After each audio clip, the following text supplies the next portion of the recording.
again, but they're different now, so I thought give them a chance. So we asked what I wanted and said, well,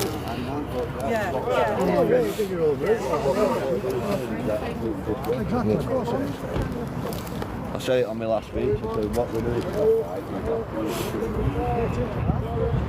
Right guys, we're here at Rochdale Town Hall Square for the Enough is Enough PAGUK Parents Against Grooming demonstration today.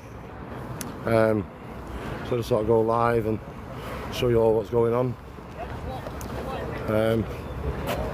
Oh, here we are. Doesn't start till 2 o'clock, so we're a little early, and we've already got quite a few people here. I dare say it's going to be quite a busy demonstration today. You know, awesome. You know, we're all here to highlight what's been going on. You know, it's not good enough, is it? You know.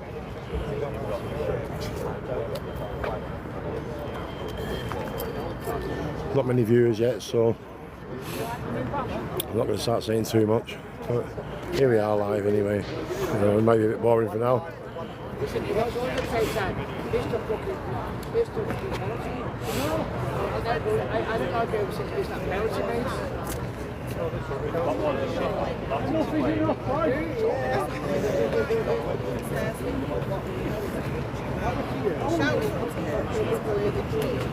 was okay. Right. Called the police.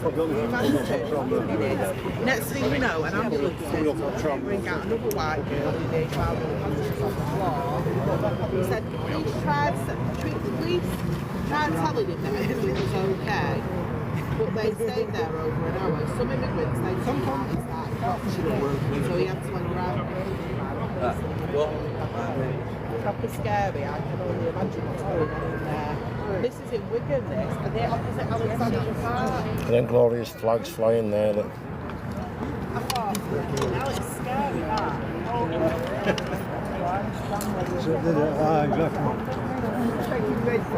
You just had 14 years at touring, not got another touring party.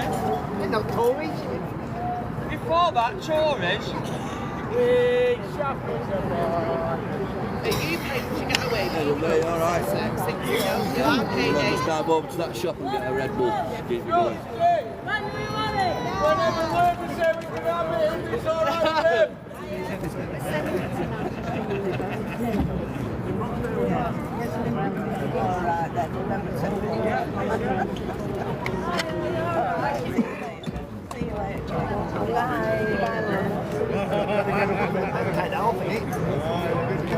with him.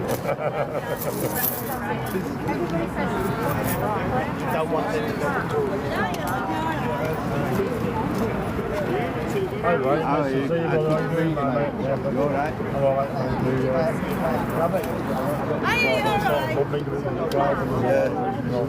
Oh, bless you. Seen you barreling for stuff, very good. Are you alright, Al? More and more. With arthritis, fucking killing me. Oh, I'm alright. I'll even get Hi, are you alright? Sorry, mate. Got me live on TikTok. Not down here today. We're in Whitechapel.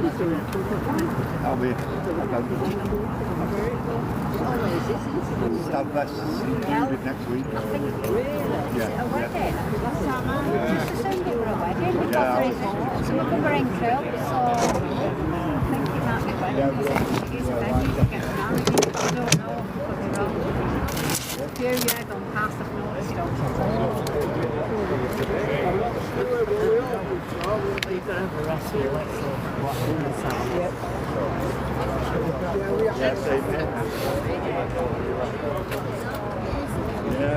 It's already getting a nice turnout.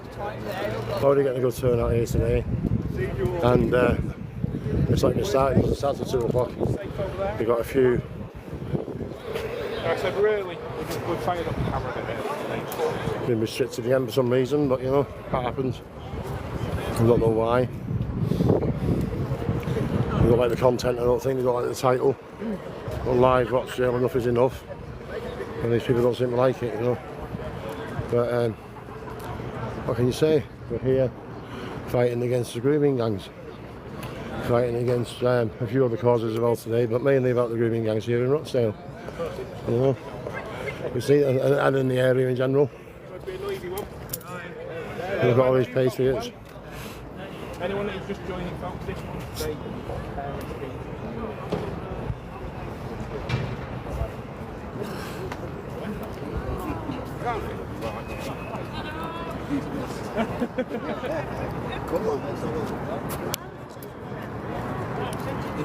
Sounding? No, we're in Rochdale today.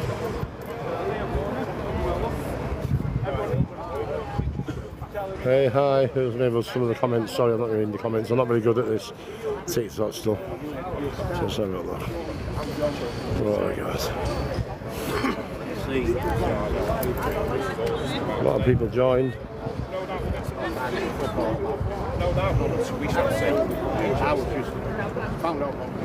Hey, Kirst, thank you. Hi, nice to see you.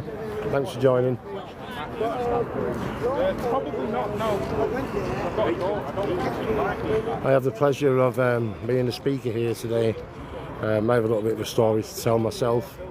I'm sure people that know me know some of the story because I do seem to tell it to people, but on a public forum I haven't spoken much about it.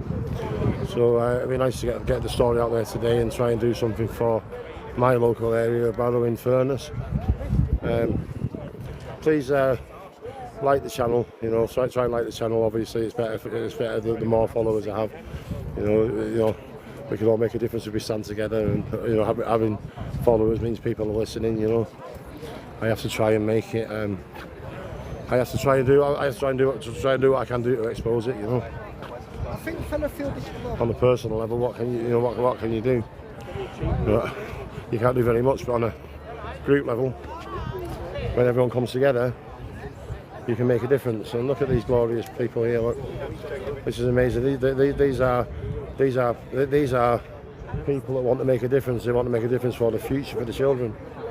For our children, for our grandchildren, for our country's children. And much too often these people are called racists and bigots and Nazis, you know.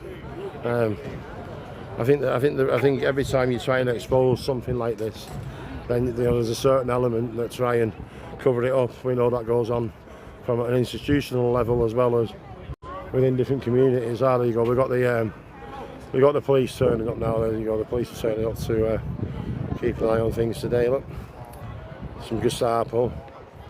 I guess they're becoming the police. What's happening? But what a lovely building this is as well, Rochdale Town Hall. You know, isn't it amazing? Let me just put the camera up there so you can see the clock tower. Isn't it amazing? What a lovely building. There's quite a bit of history with this building as well. Yeah, amazing. Let me turn around, we got all these patriots.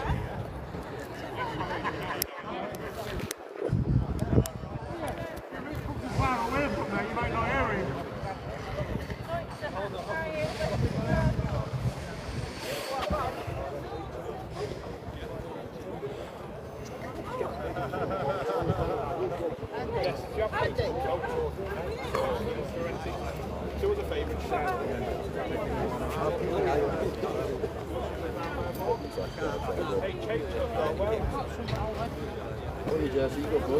Well, good mate, how you doing? Alright, brother? Oh, awesome. Keep up the good work. You know, we love this. You know, this is how we all make a difference by exposing what's going on. The Antifa lot don't like me very much. No, they don't, mate. And you know, oh well, you know, I can't say I'm too disappointed. I think you should keep up the good work that you're doing because I think it's amazing. You know, you guys have got it sorted. I've got plenty of arse for them to kiss, but yeah, they'll have to expose it first, you know.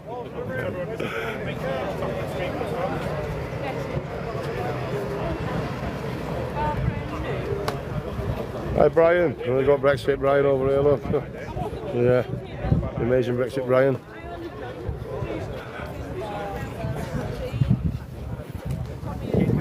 I'm good, brother, how are you doing? Thank you. Good to see you.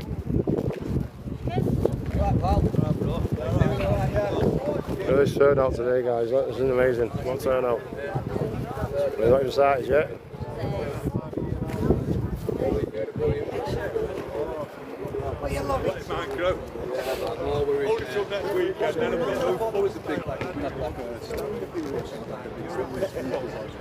Nothing like that today, no.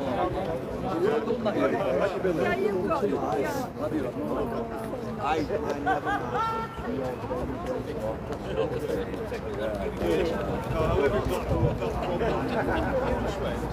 yeah, you've got to establish the top at your place. Why don't want to cost them any trade or them anything like that? I mean, last time, taxi drivers get told you that you don't find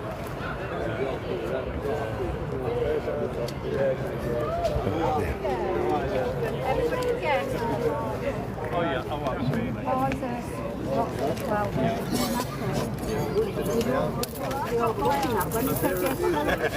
these are the masters.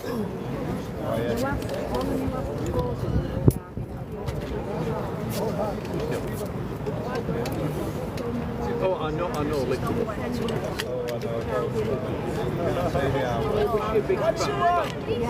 Yes. Yeah.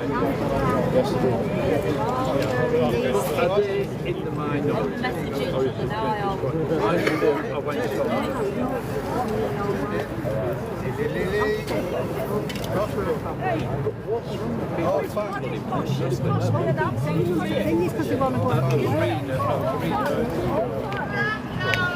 Rochdale or the she was being raped in social services. Social services sent the girl to live with her parents.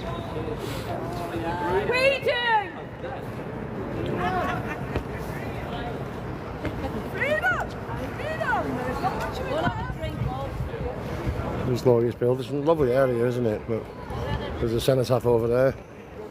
You know, wearing my properly with pride today.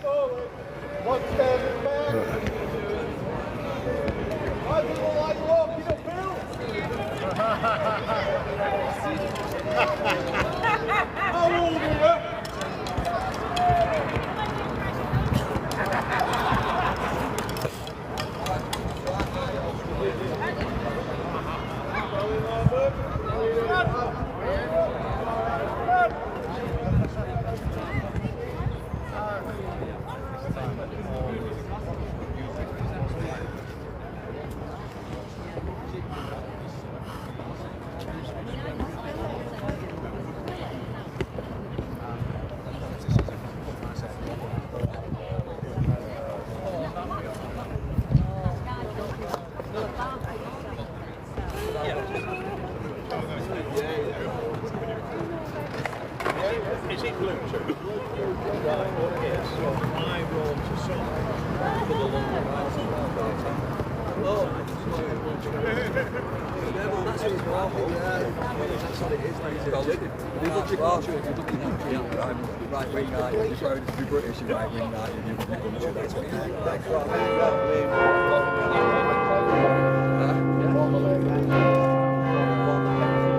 Yeah, what's your name, mate? While we're on here, I know we can't go into it just yet. I know people have questions. I'm going to be going live for most of the afternoon, so you're going to see the speeches anyway. So you'll know what we're all fighting for when the speeches come on. I'm not going to bother you with it all now. What's the point? You know, it's just I'll be going on and on and on again. So, but basically, you know, there's been a problem here in Rochdale. There was a grooming gang that was charged, and this grooming gang went to jail. And when the guys were sentenced, they were told that they had to be removed and deported from the country back to Pakistan after they served their sentences. I know they served their sentence, but that hasn't happened, and after appeal, these guys are still walking the streets here. So that's what we're fighting for today. You know, imagine being a survivor and having to walk the same streets where your abuser still walked free and with impunity. It's not really fair, is it? You know? So that's what we're fighting for. We're fighting for what's right, and when you discover something like this, you can either stand back and do nothing about it, or you can try and make a difference. And by standing here with the flags held high and our signs pointing out what's going on, that proves that that, you know, people are trying to expose what's going on, and there are a lot of like-minded people here, not just a few. It's not just a mindless few. It is an actual, you know, there is an actual movement to try and make a difference. You know, more people should join the movement, shouldn't they? We should all be standing here together. We shouldn't be a handful. We shouldn't be this handful that we've got now. There should be hundreds here, thousands here, because we want to make a difference. We want to keep our children safe. And is it a crime to want to keep our children safe? I don't think so. I don't think it's a crime. You know, all that ever happens is, you know, you call names. You know, they call us names. They call us spiteful names. They call us, you know, they call us all the usual stuff. You know, they make us feel like we have to apologise for our past, for our nation's past.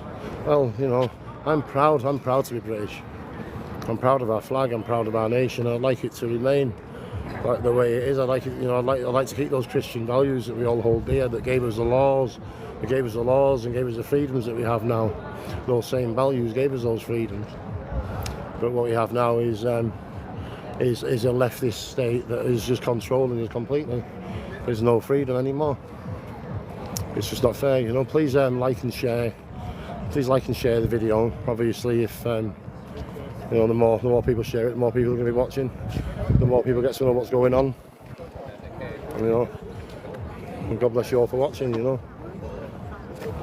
Yeah, just highlighting facts. That's right.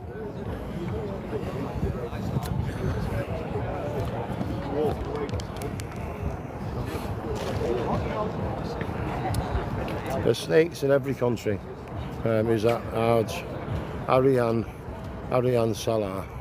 Your children should be protected from the snakes that were born in this country. You know, I completely agree.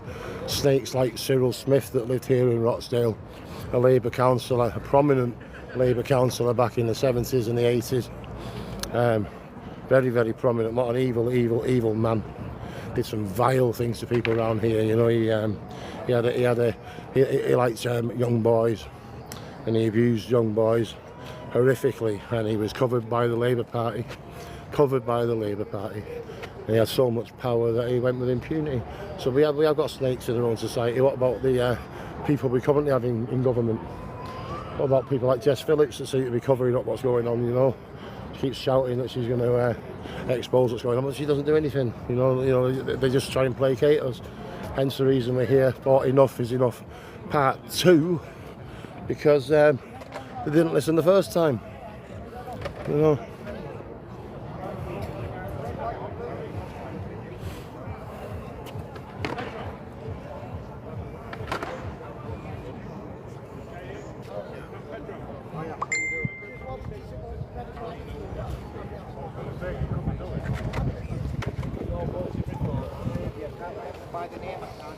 As I said, I have the pleasure of speaking as well this afternoon. I hope I can do them proud. I hope I can do our town proud today. I have the pleasure of getting up there and trying to be a voice. I have spoken locally about it, but I've never spoken on this sort of forum before. I've never had the chance to get up and speak at this sort of demonstration, so this is a first for me. I'm quite honoured. I've known Billy since 2020 from PAGUK UK. The legendary Billy Howarth. What an absolute legend he is. He discovered what was going on around here, and he wanted to make a real difference. You know, and you know, himself and Linda Phillips, God rest her soul, she passed away in 2020. I never had the privilege of meeting her, but her and Billy are some of the founder members of PAGUK UK. You know, Parents Against Grooming UK, and they have made a difference. You know.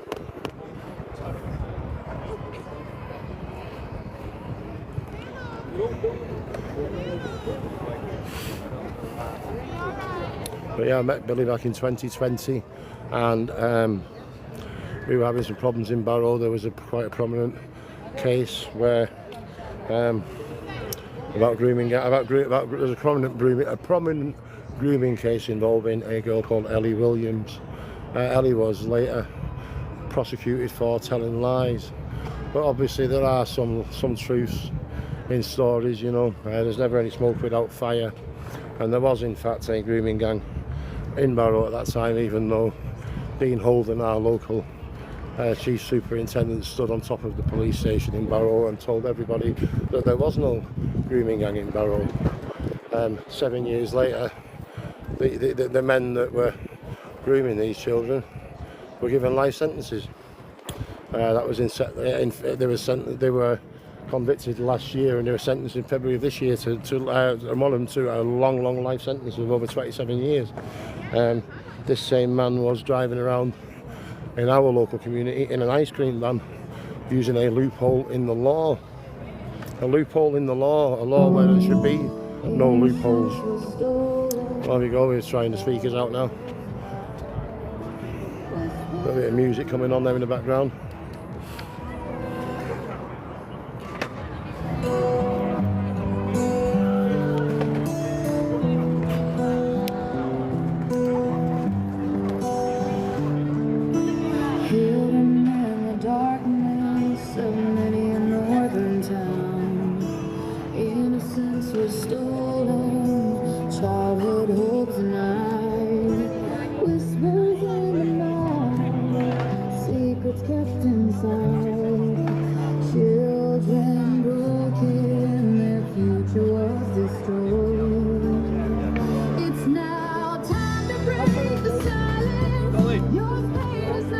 Welsh flag there as well, you know.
Praying Peters, lingering, police ignore molested victims, the voiceless children, politicians in their shame, act like it's all a game, betray the childhood victims to their eternal shame. Now time to break the silence, your pain is not your shame, We've got Salt Media there as well. Subscribe to Salt Media on YouTube.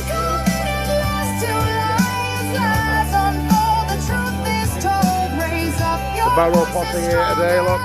The legends and lads from Barrow. Barrow getting represented here today. And myself included in that.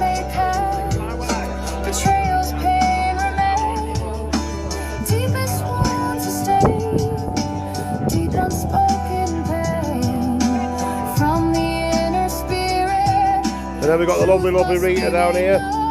How you doing, Rita? Rita, look, oh, she's lovely. Rita, patriotic as hell, always here for all these demonstrations. God love her. True patriot, we love her.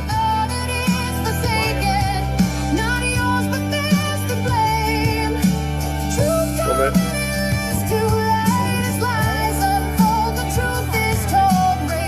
And then we got Dave here as well, look. That man Dave. There, the legend that is Dave.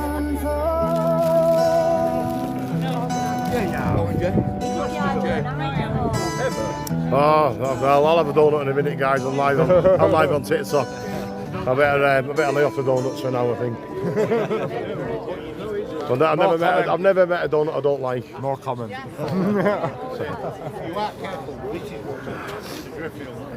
I think I might have been a policeman as a former life. I love donuts, but I love bacon more.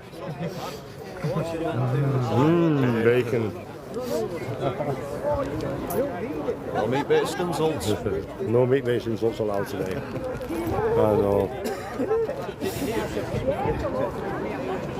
Right on TikTok.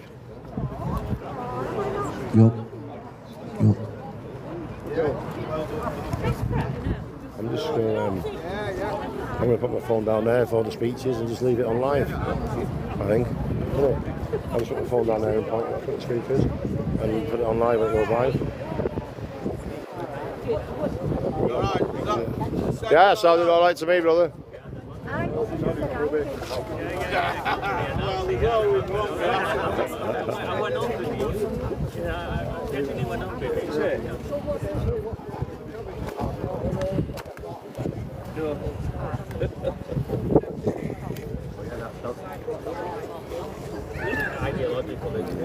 On the outside.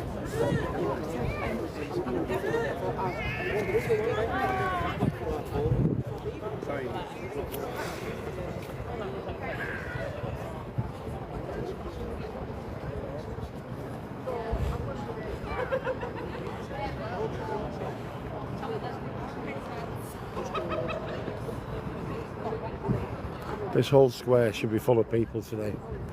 This should be. We shouldn't be able to move for people. But what we have is the steadfast people that turn up, to a lot of these demonstrations. The patriotic few that know what's going on and won't stand for it anymore. The patriots that know the truth. We won't let the establishment cover it up for us anymore. We won't let our kids be in danger.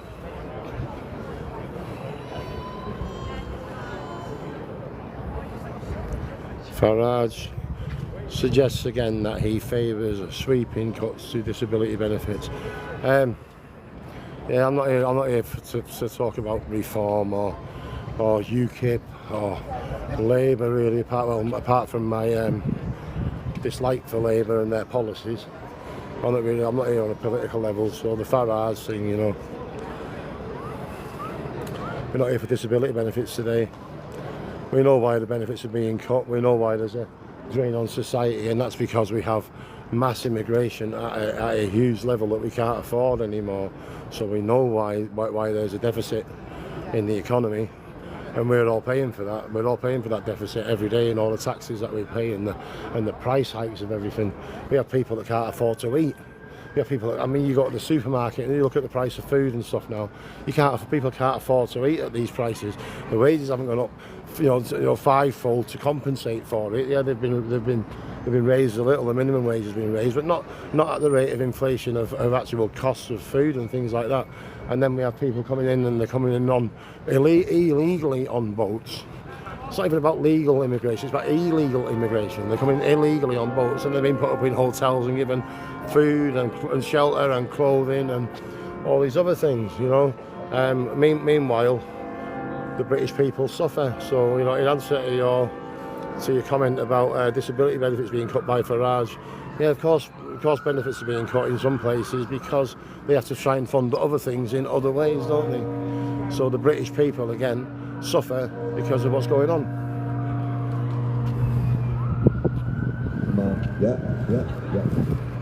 I think the guys are going to start talking soon, so... We're just going to delay 10 minutes. Oh, you've got 10 minutes. People still waiting to arrive. I don't want to start without them because then I'll get all muddled up in my head and I won't know what I'm doing.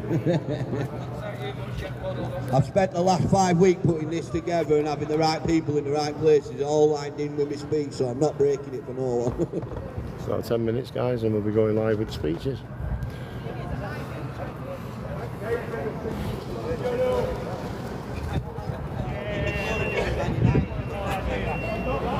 Oh, song that'll get on your nerves, get on your nerves.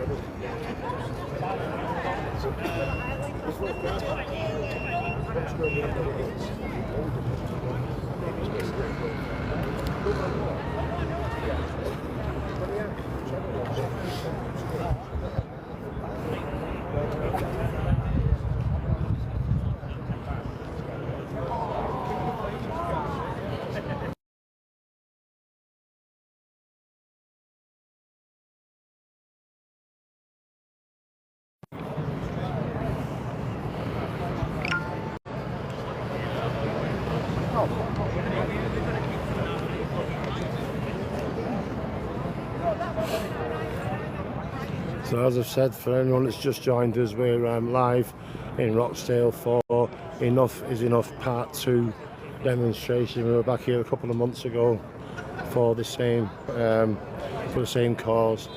It was absolutely pouring down with rain that day, so today's a little nicer. Although it's overcast, it's not too cold. The wind's not up too much. It's really nice today. Actually, it's quite bearable. Not too hot either. So yeah, we're here. Not many there. Good to see the flag shaggers were predictable. Fair weather, Gundog. Yeah, well, I don't mind being predictable, and if I'm a flag shagger for loving my flag, then you crack on. If you call him me names, then you know we're not. It's all good, you know. Water over ducks back and all that.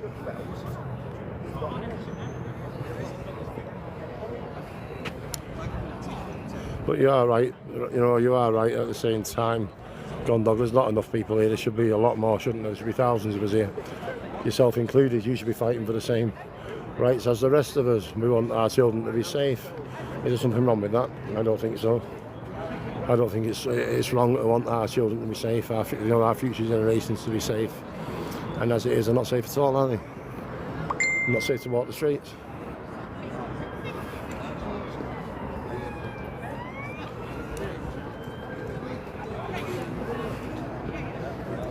Look at these glorious patriots, look.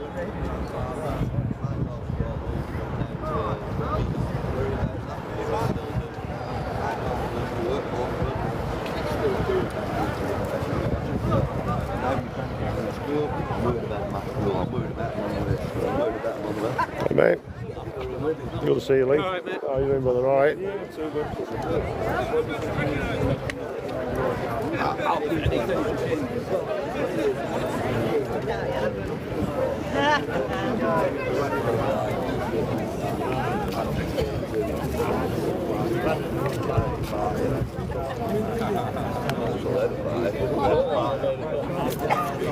Points out the crowd, there you go.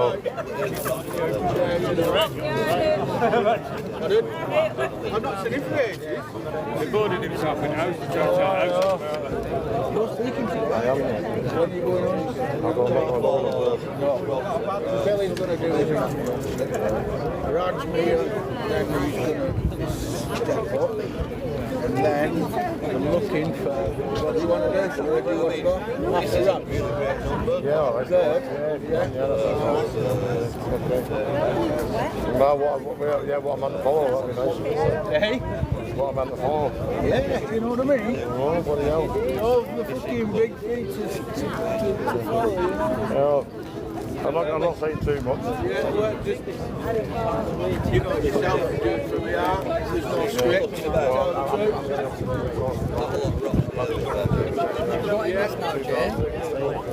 No, thank you, brother. I'll have it after. But I'm going to pop it under that board in my bag. I've been so many times. Save it for later.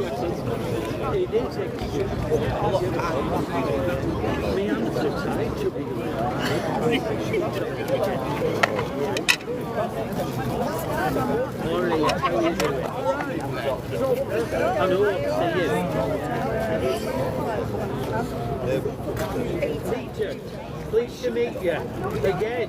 I know. You've got people coming their way. Alright, boss, so get to each now. Just waiting on one more. Yeah, we'll do it. Just waiting for one more person to show. When I see you, I'll get off the boss. There's a couple of lads in the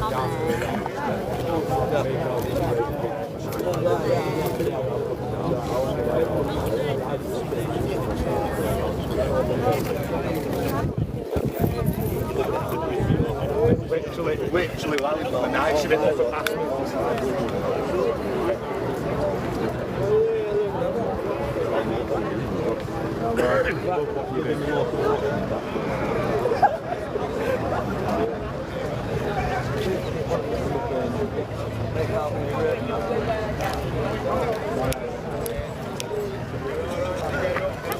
Nice one,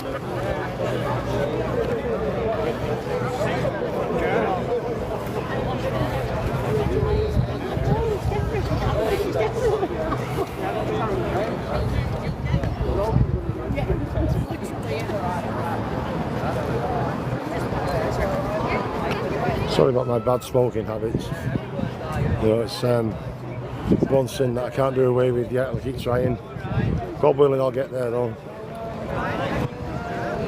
At the minute, I think it's one of the things that sort of keeps some of the stress away for me. That and actually being out here dealing with the fight, you know, to try to make a difference. If you actually try to make a difference, then it does help, doesn't it?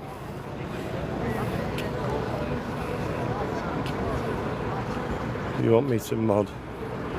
Get the idiots off. I mean, I'm not really reading the comments, you know. Bless you. Oh, let them have the say. Let them have the say. It just shows how hateful they are, doesn't it? If they're leaving negative comments and spiteful comments, then really all they're doing is showing themselves not to be bitter and twisted. So yeah, I thrive on it. I thrive on the hatred.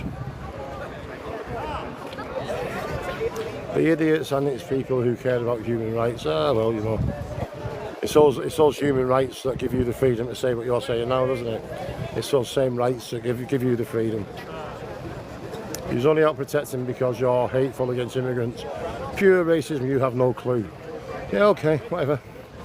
I'm not racist against immigrants. I have friends that are immigrants. My family come from Irish immigrants. You know, I remember the signs, you know, no blacks, no dogs, no Irish. You know, I remember all that. I've been persecuted too. All my family were persecuted. My great-grandparents came over from Ireland. One was Protestant, one was Catholic. They were safe in Ireland together, so they left. So does that make me racist? You know, I don't think so. You know, I just don't like illegal immigration. I can't go to another country without my passport. I can't go illegally. And if I do, I won't be put up in a hotel. I'll be put in fucking prison, won't I? So, you know, you can have your say because it's worthless. Your evil words, your spiteful words, they don't mean anything. Praise the Lord, we'll make a difference together. Praise God, and I'd like to do a lot of this in Jesus' name. You know, being a born-again Christian who was baptised a couple of years ago, I love God. And it is, yeah, it's right, it's the government. It's not the people, it's the government that causes the problems. But the government don't do enough. The government don't do enough to help the people. All they try and do is to keep us down. You know.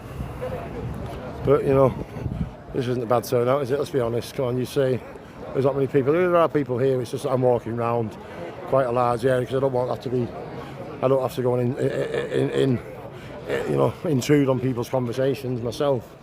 You know, when I'm out here live on TikTok, it's not really fair to go and intrude on private conversations at these sort of get-togethers and these sort of events, and people talk to each other and people discuss what's going on, and information's passed between us, and we get to know what's going on in the movement, and we get to talk in person rather than on the phone, because we're all in, you know, most of us are in contact quite a lot. I'm in contact personally with well over half of these people, you know, and God love every one of them for being here every time.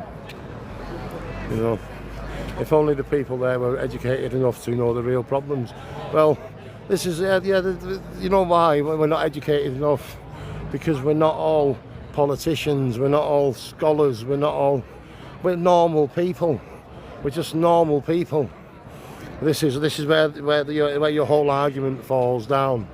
You know, the argument that we're all racists and we're Nazis and we're against immigrants, and it's nothing like that. We are just concerned parents, grandparents, uncles, aunties, daughters, sons, sisters and brothers. We're just normal people who want to try and expose the truth. And when we try and expose the truth, what happens is we get called far right, we get called racists, we get called Nazis, and the truth is it couldn't be further from the truth. And most of us take people at face value. I always have taken people at face value.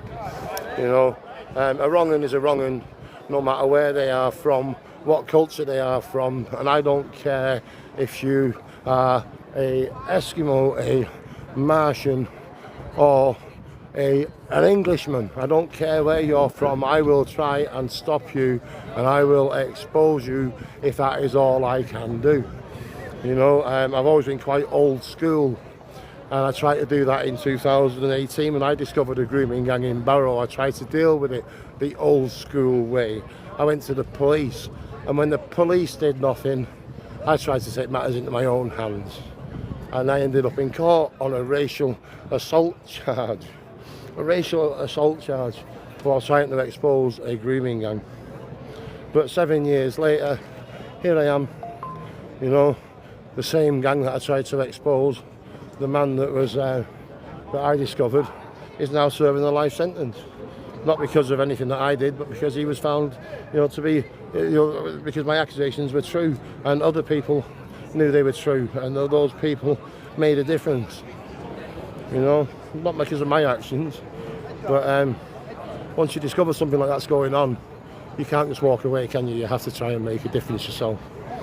And this is why I'm here 7 years later. Happy to be up here talking. Happy to be, you know, to have the honour of getting up here and talking today.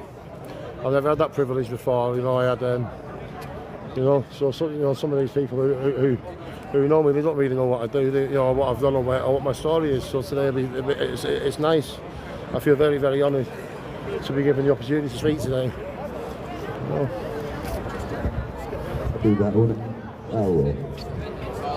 Do you support Mr. Tommy? 10 names. It's a bit of a difficult one for me, if I'm honest, because you know that we have a little bit of history because of a case that went on in Barrow. But what I will say is I do support his right to be a free journalist. I do support what he does. You know, sometimes the way people go about things isn't the right way for everybody. You know. All right, guys, but anyway, I'm going to go and put the speeches on. So I'm going to put the camera down and let you do the speeches. Before we do, let you watch the speeches. Thank you. A minute, I'm unprepared. Yes, sir. And your bag? Yeah, it's there. Yes. So we're going to start today on a somber moment. Many years ago, when I began this fight against the abuse of children here in Rochdale, I was privileged and honoured to meet a young lady by the name of Charlotte Tetley. Charlotte was a lovely Rochdalian girl who was epically failed, like the rest of them, by the establishment. Not only was she failed, she was ignored. Not only was she ignored, but ignored, she was when she asked for help, and when she knew she had a problem, she asked for help. They farmed her out to Macclesfield from Rochdale, away from her whole social network, a whole support network, and they moved her to Macclesfield. In Macclesfield, she had many issues as well with her mental health, with coping as a survivor. Unfortunately, Charlotte took her life.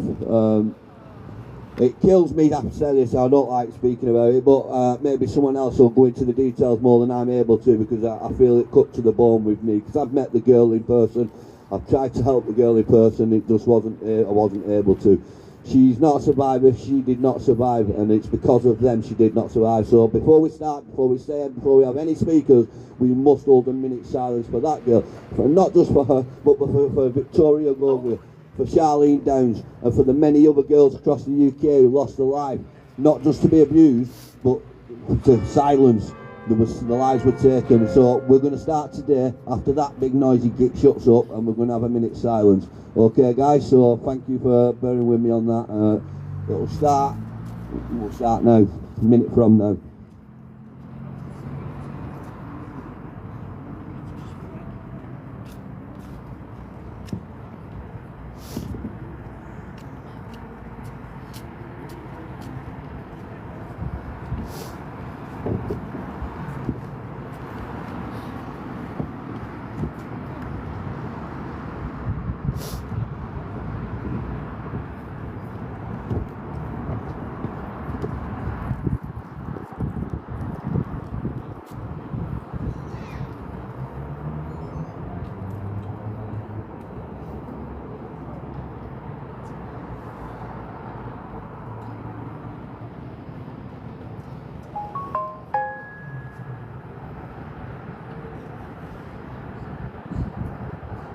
Thank you very much, guys. Thank you very much.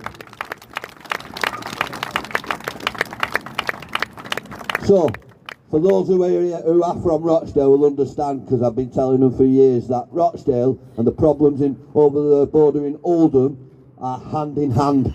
They're the same people, they're the same areas. And I'm going to bring someone up now to speak to you who knows a lot more about Oldham's problems than we do, as much as we do about Rochdale. So please give a Rochdale welcome and a nice loud applause to Sir Rajamir.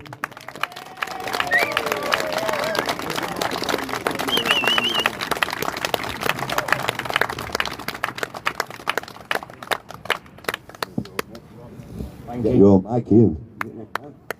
Right, out here, ladies and gentlemen.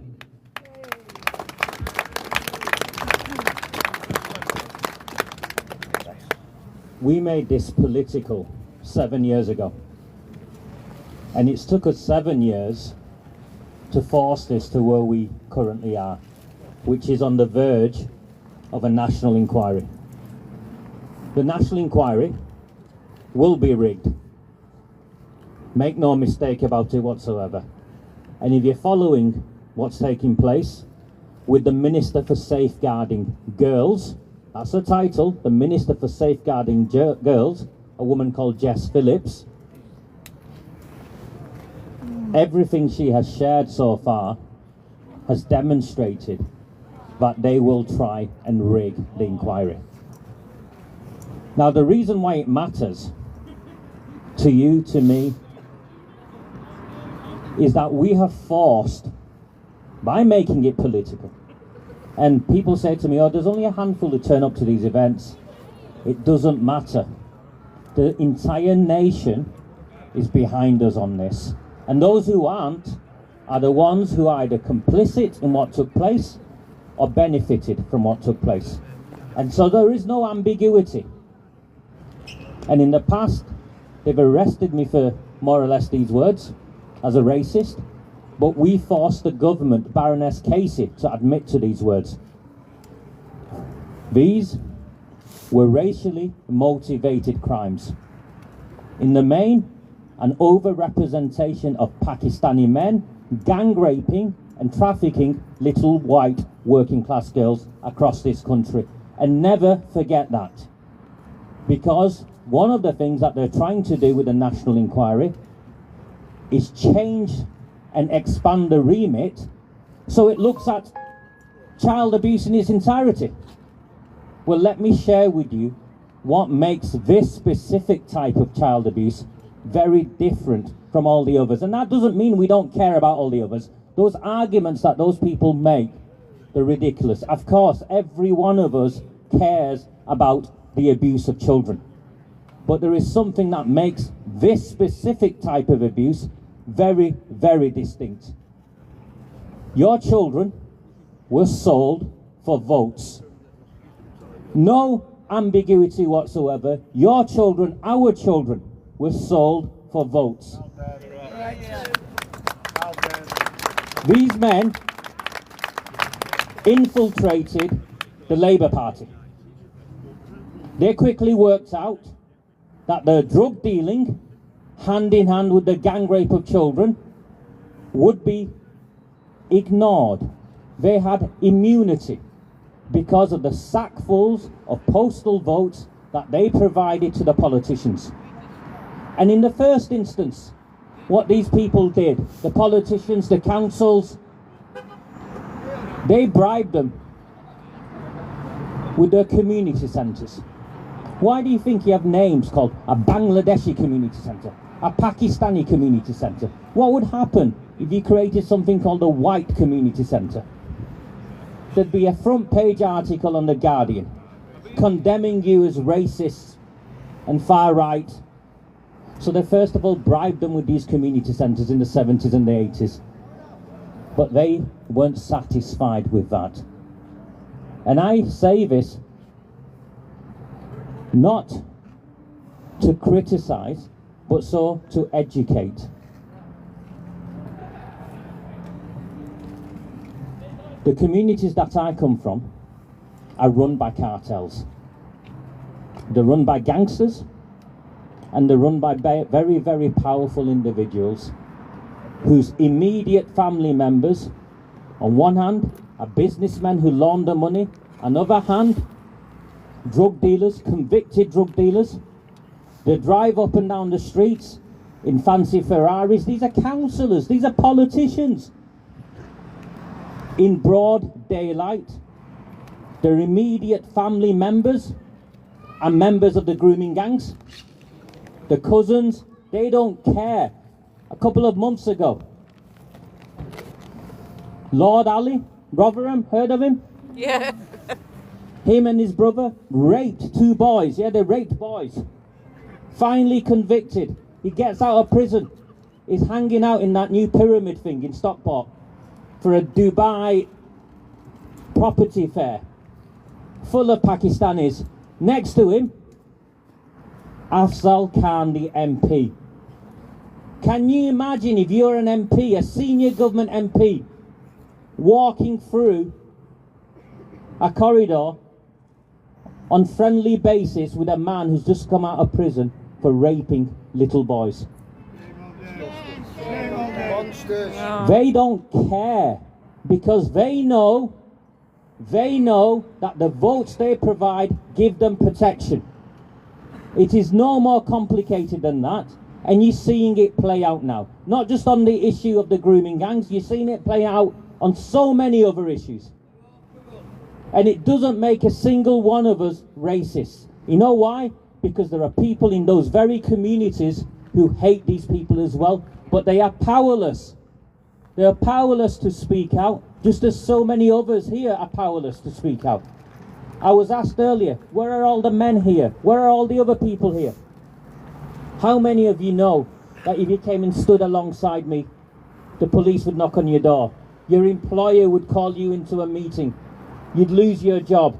Your daughter, a friend of mine, a lady who follows my work, phoned me up crying last week. My daughter, who's now graduated with a politics degree, won't speak to me anymore because she thinks I'm a racist because I listen to you. This is what we are fighting against, and it will take us a generation more to get to where we need to get to, which is cleanse this cancer from out of our country.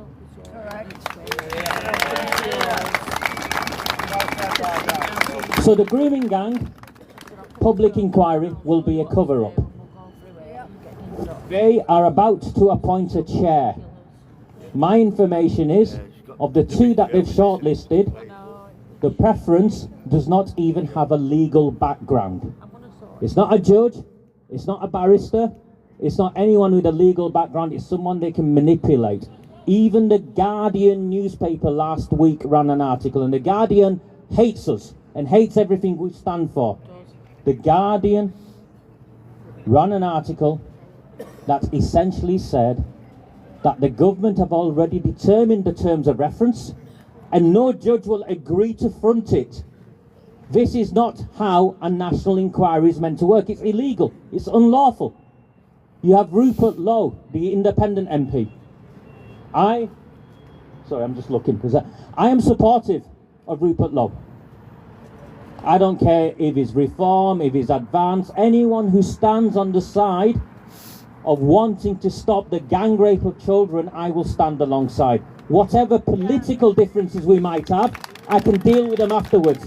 But first of all, we stop the raping of our children, and we stop those who benefit from raping our children. The Labour Party last year wrote to me. They threatened to sue me. They threatened to sue me because I named politicians. So everywhere I go, I name politicians, and I challenge the Labour Party to sue me, and I'll see them in the High Court. I am not a wealthy man. I live in a very small apartment with my child. If I lose it, I lose everything. But you know what I will not lose? The ability to look in the mirror and see what looks back at me. The name of the politicians that I know are involved in the cover-up of the grooming and gang rape of my town's children include the now MP, Jim McMahon, James Ignatius O'Rourke McMahon, Debbie Abrahams, MP, Angela Rayner, MP, Andy Burnham, the Greater Manchester Mayor. Burnham hides behind his Twitter account calling me. Name the place, Andy Burnham. I will show the entire nation every bit of evidence that demonstrates your role in the cover-up of the industrial scale gang rape of this nation's children.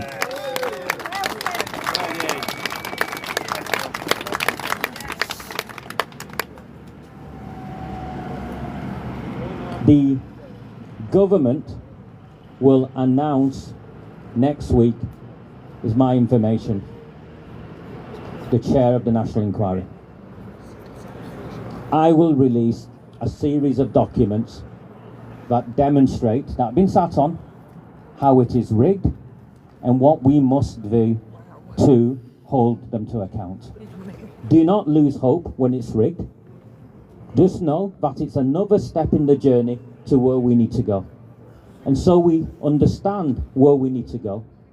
It is justice for the survivors, prison time for those who committed the crimes, and even more prison time for those who are complicit in the cover-up. So please, please, please keep coming to these events. Our numbers have grown far greater than they've ever been. And our voice now, what we talk about now that they once deemed to be far right and extremists, is now echoed in Parliament almost word for word, and that's only happened because of every one of you, and for that I will be ever grateful. When I started this, I was petrified that I would be standing alone. I'm not standing alone. Thank you. Thank you so much. You'll never be alone. Let's move, everyone. Ladies and gentlemen, one more time for Raj Amir. It's not easy to get up here and say this type of stuff without being persecuted by those on the other side.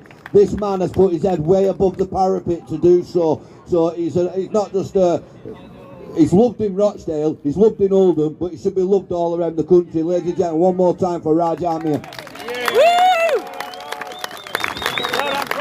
I'm going to stick with Oldham now, because Raja's not the only person from Oldham at the moment who's fighting this cause. It's because I've got a lovely little firecracker here for you. A lady who's been persecuted herself, who understands what it is to be persecuted for standing up and standing up for survivors. Please give a Rochdale welcome to Deborah Barrett Cole. How are Debs? Love Debbie! Come on, Deb. Up you get, look. He's getting up, he's getting down, what's that? God! Oh, yeah. Ladies and gentlemen, one more time, Deborah Barrett Cole. Good afternoon, Rochdale. It's been a while since I've been here. We've got a wedding or something going on up there.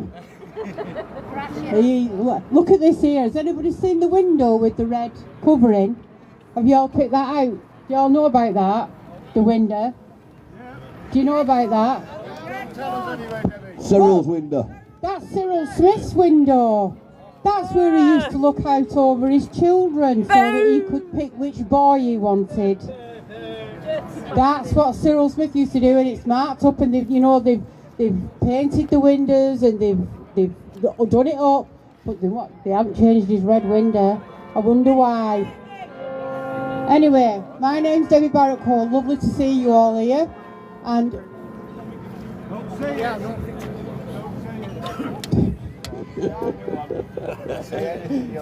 Say what you want to say, Debs. Go on! I was just going to go Esmeralda the Bells. Right, so on the 6th of November 2019, I went up to Oldham Council. Now that's documented and it's been shown all over Facebook, and I went up to ask one question.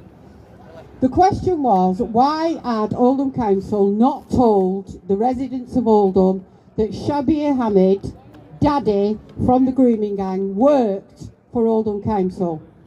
They did everything within the power for me not to ask that question. They adjourned the meeting twice.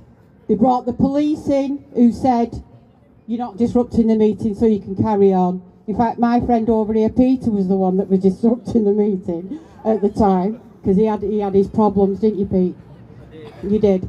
So anyway, from that, people kept saying to me, you need to stand in the elections, we stand in the elections. So with Rajamir, we got together and I decided to stand in the general election in 2019. We had 8 weeks, roundabout. So I went up against Jim McMahon in Oldham, Western Royton. They've added Chatterton in on that now. I didn't win. I knew I was never ever going to win, because I was going up against the Labour postal vote. I did beat UKIP, so I'm quite pleased with that. So I did get 500 votes and I was happy with that. That's my little pat on my back. But what happened after that was very, very telling.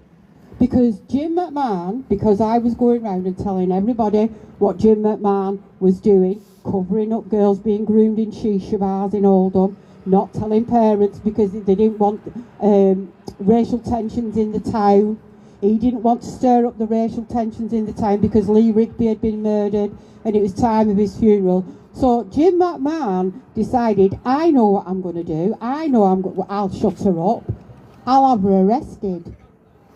So he tried having me arrested and he got Sergeant Andy Day from Oldham and he was chasing me and he was saying, if you don't come in for a voluntary interview, I'm going to have to arrest you. And I went, go on then, arrest me. I'm not coming. And he kept pushing and pushing and pushing. And so in the end I said, do you know what, I'll come. And I went along with my solicitor.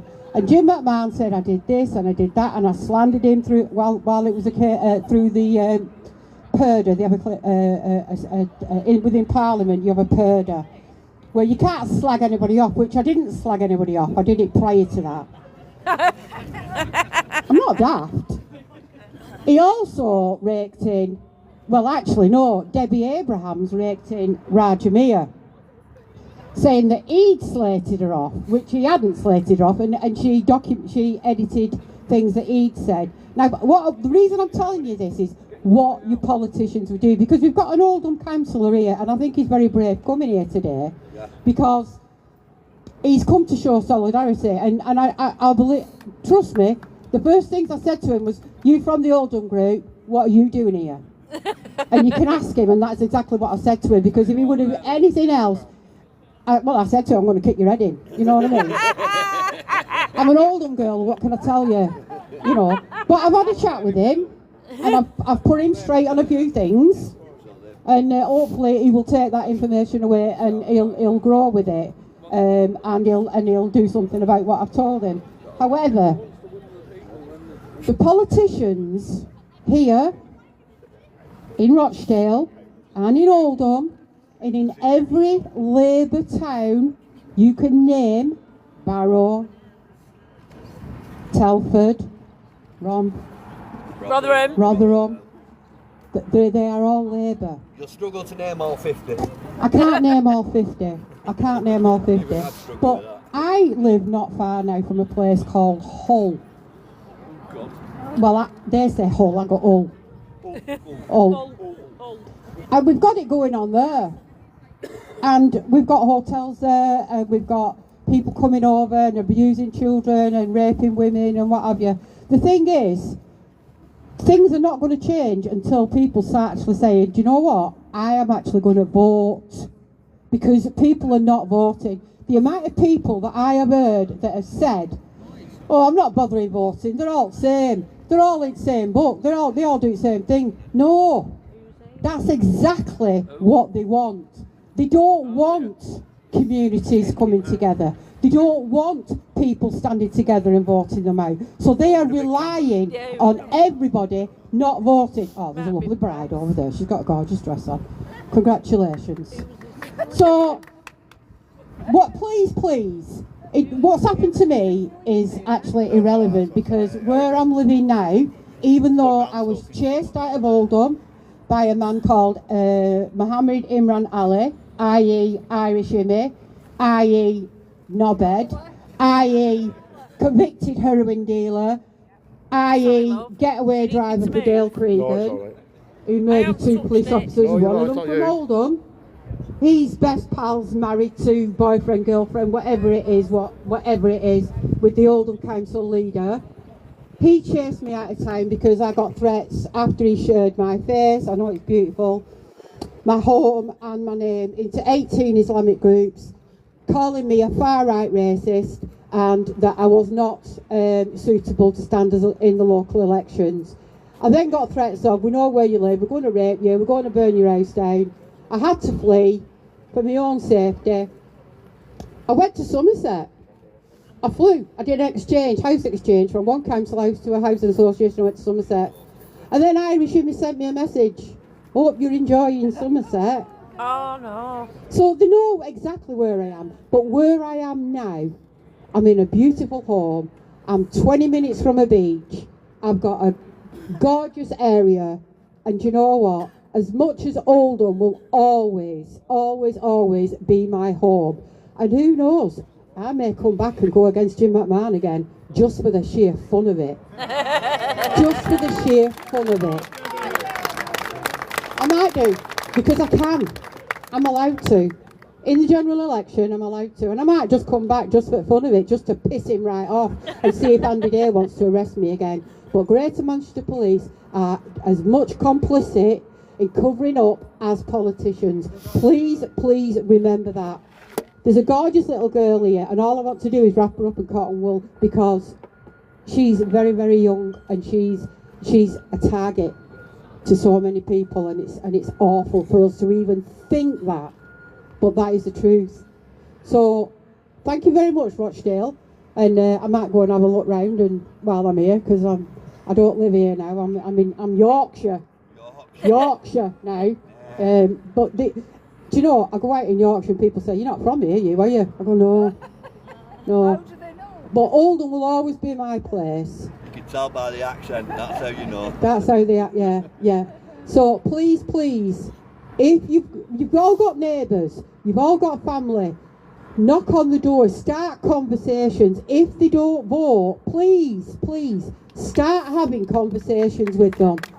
Tell them how important it is for you to go out and vote, because that's the only way now that we're going to get these people out. And as for the children, the reason I went up in the first place, I have got many survivors in my phone right now who I still support, who still contact me.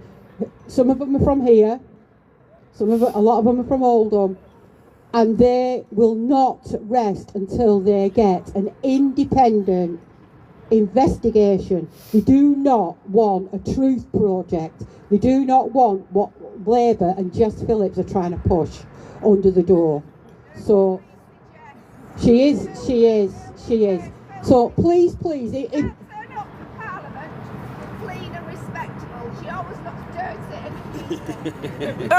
I agree with that. I made an effort today, and I've only come Rochdale. Even I've got a suit on. Even Billy's got a suit on. You know what I mean? She can't even rock up at Parliament. You know. No, she can't wash. I've washed my hair today. I'm glad it's not rain. So please, all I ask is, the most important thing is now, the only way now that we can get these people out is by voting, and that's got to be your most priority. We've all got local elections coming up in May, so how many months is that? Well, that's if they've not cancelled your elections. That's if they've not cancelled them, because there's that as well. But we've got what, 7 months? We've got 7 months. You've got 7 months to start knocking on your neighbours' doors, talking to them. Take them some cake and say, "Can put kettle on. And by the way, are you voting?" And if not, do you know what? We can't beat them. We can join them. We can all have a postal vote. Exactly. You don't have to go to a polling booth. You can still have a postal vote. But the thing is, people need to vote, and vote independent. Go for your independent peoples, because they're not whipped up like Labour, Lib Dems and Conservative. Anyway, thanks for having me.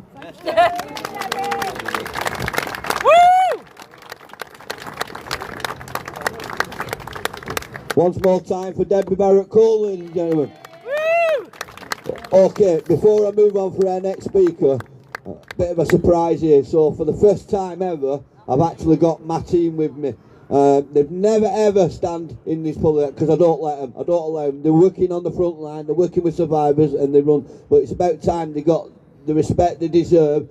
So a big warm welcome for Emma, Michelle, Jen, Jade, wherever you're riding, she's over here. These guys work relentless every day, Monday to Friday, making sure your children are safe and making sure that the information that needs to be brought in is brought in, and helping those that need it every single day. They never turned up before. I just want to make sure they know that I love them all to bits, and I want to make them to know that you all love them to bits for what they do as well. So one more time, PAGUK staff, ladies and gentlemen. Next is one of my favourite people of all time. If it was up to me, he wouldn't be Mayor of Great Manchester, he'd be Mayor of Great Britain. This guy is a legend, and he's Mr. He knows what he's saying, Mr. Nick Buckley. Mr. Common Sense. He didn't hear you guys.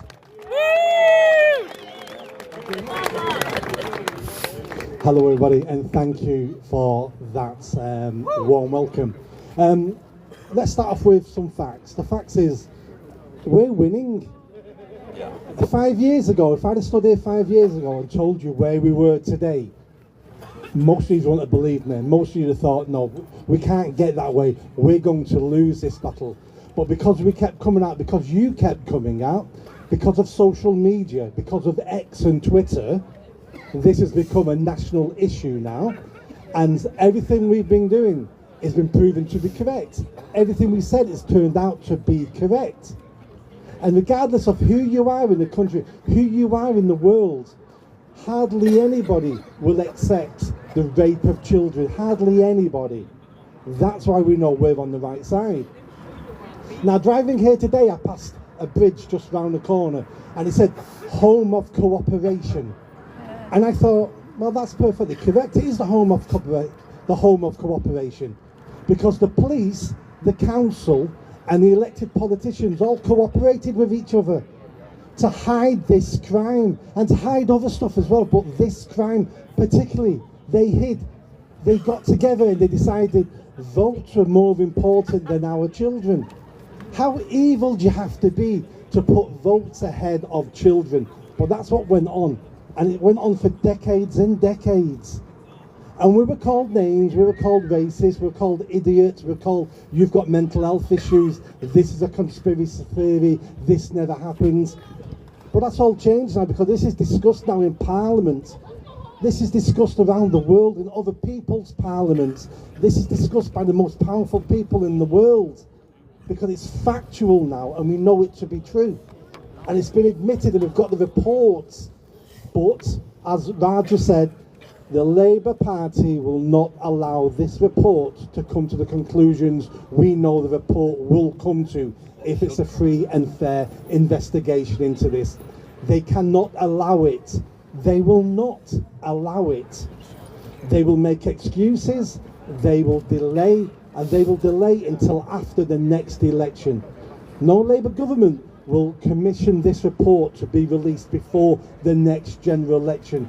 They can't afford that to happen. They won't allow it to happen. They're hoping we're going to forget about this. They're hoping they may not be in power anymore. They're hoping they'll get away with this. But we know they won't get away with it. It may take another fight. I mean, I think we've won this fight. I really do think we've already won. We've not crossed the finish line yet, but we've won this race. Because we'll never put the lid back on the box now. We never will.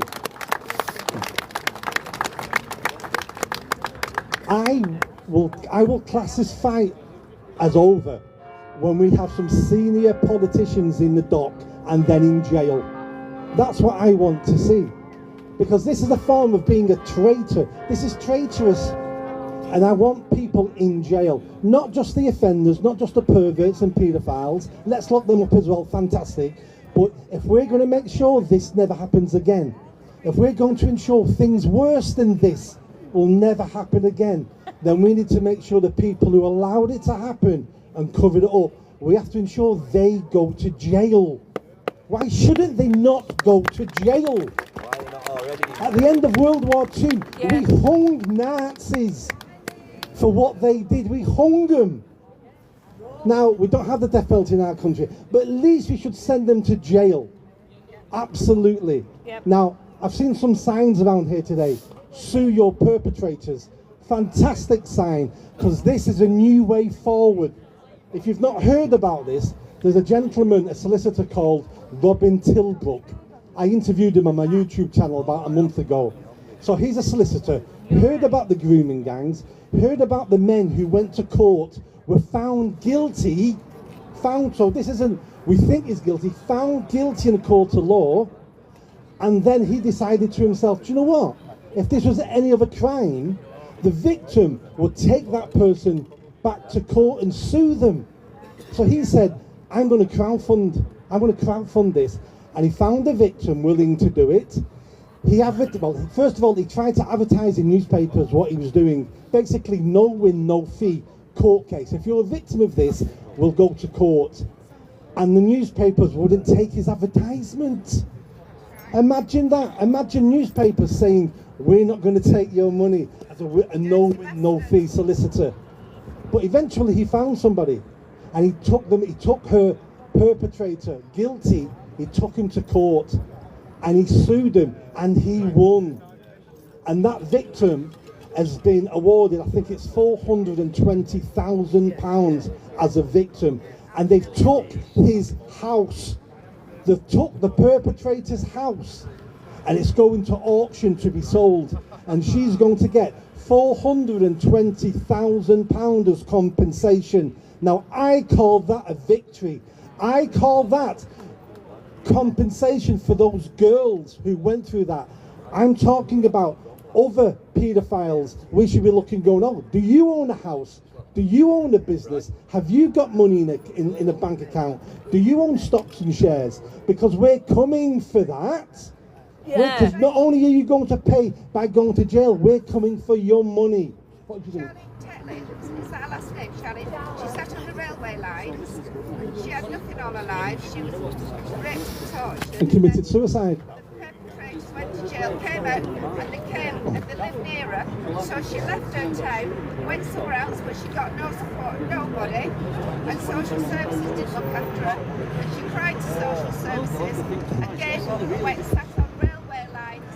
And that was the end of her at 33 years old. Oh, God. She should have been sitting on a pile with $500,000 instead of sitting on the railway lines. That's charity. And yeah, no, absolutely. And you know, there's many cases of these girls who end up killing themselves because they can't cope, because they're broken. We allow them to be broken, and eventually people in that pain say to themselves, I need to end the pain. It's too much. And I'm sure £500,000 isn't going to stop the pain, but it might stop future paedophiles going, oh, I might lose everything I've built up.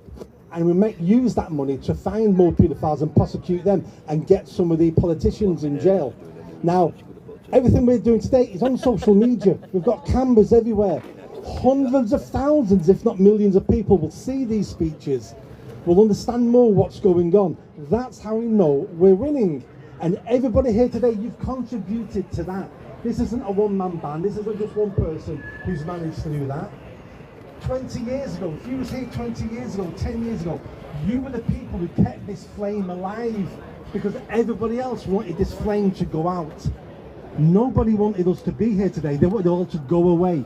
And if you've been campaigning for this for decades, you've kept this alive because everybody wanted it to die. So I personally thank you for the people who have been pushing this, people like Billy and Raja, because no one wanted this. No one wanted this. There were pain in everyone's backside, but it's justice. That's what we need. So thank you much for coming out today. Keep sharing. The internet is where we're going to win this. That's why we are where we are today. It's the internet. They can shut all of us up individually. They can refuse to print it in the papers. They can refuse to get us on GB News and the BBC. They can do all that. But the internet's free. The internet's worldwide. They can't keep it off that. And that's how we're winning this. Thank you very much, everybody. Ladies and gentlemen, the People's Mayor, Dick Buckley, ladies and gentlemen. So I'm going to slightly move on from Rochdale Oldham now. I'm going to start talking about another place that I became massively involved in over 7 to 8 years ago. And this is with Barrow. You all seen I went to Barrow. Many people in the movement said I'd stay away from that, Billy. Once Billy sees what Billy sees, he will never walk away. I will stay to Barrow and I'll stay there even till this day. However, before I start going on about Barrow and introducing the speakers, I want to just speak about a very special lady who's not here today, which is Ellie Reynolds. Yay! Yeah. But when I tell you what this girl has been through and what this girl has done, you'd be cheering your socks off for this girl when I mention this name. She has been an absolute icon in Cumbria in fighting against the abuse of children. She put herself above a parapet. She was absolutely destroyed by the Antifa left for over 5 years, where they hounded her and her family. And people like myself and the next speakers that you're going to speak to, we was all a victim of this left attack, because this girl stood up and said, children in my town, and I'm one of them, are being abused. The Cumbria authorities came round and said there's no grooming gangs in Barrow. So my next speaker is Mr. Ian Oakley from Hull, and he's going to tell you otherwise.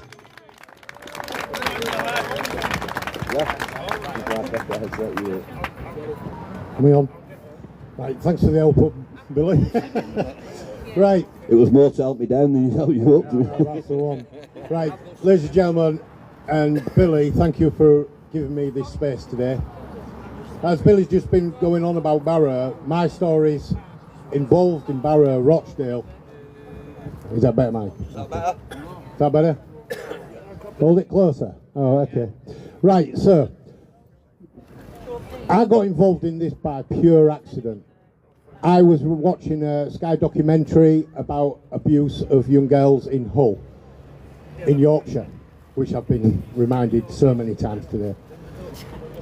I couldn't believe that it was happening in Hull, so I wanted to know more. I went into it, and I started a group up called United Hull. We started demonstrating. There was an operation called Operation Marksman, which was looking into what had gone on. I campaigned for 4 years to get the operation reopened because it was closed, because there was no evidence. There was 34 perpetrators arrested and released. There wasn't enough evidence, apparently. I set United Hull up to campaign to get this reopened. I was successful. Over my journey, I met the people like Billy. When we got talking, and it all came about that the same perpetrators that were working in Hull, were working in Barrow, were working in Rochdale. It was the same group of people. I couldn't believe it, and they were all the same people. Takeaways. I campaigned, got it reopened, and it was reopened under conference. That was its tactical name. Now, that was in 2021. This is still going on to this day. One of the survivors has recently been arrested because she was accused by certain perpetrators of prostituting young girls. Now, this survivor, although is a very strong young lady, stronger than I'll ever be, suffers depression, anxiety. She's told me, I can't do it, I can't go on. Fortunately enough, and to touch wood, she's doing a lot better these days, but this is what we're up against. The authorities are forcing them to crack so they don't carry on with the case. And this is not just in Hull, this is Rochdale, Oldham, Telford. Everywhere you look, it's the same wherever you go. The authorities, is what Nick was saying earlier, the authorities are the ones that are pulling the strings. We are slowly but surely cutting them strings, one by one. But we can't stop. If we stop, it all goes quiet. This national inquiry, will it ever happen? Not under Labour. I'm 100% sure it will not happen under Labour, because 99% of the councils were run by Labour when this is going on. They will drag their feet. Are they going to appoint a chair? Probably not. We need this change now. And what Debbie was saying, we need to vote. We need to get rid of Labour, because that is where it all lies. It's not just councils, social services, all controlled by Labour. And I don't believe anybody here believes any different. I think we all know the truth. The truth is Labour are the ones that are controlling everything. When it was going on in Hull, it was a Labour council. It's now a Lib Dem council. Lib Dems have just crawled away. They don't want to get involved. I've tried. They do not want, that was nothing to do with us. Humberside Police, exactly the same. All the people that were involved are no longer with us.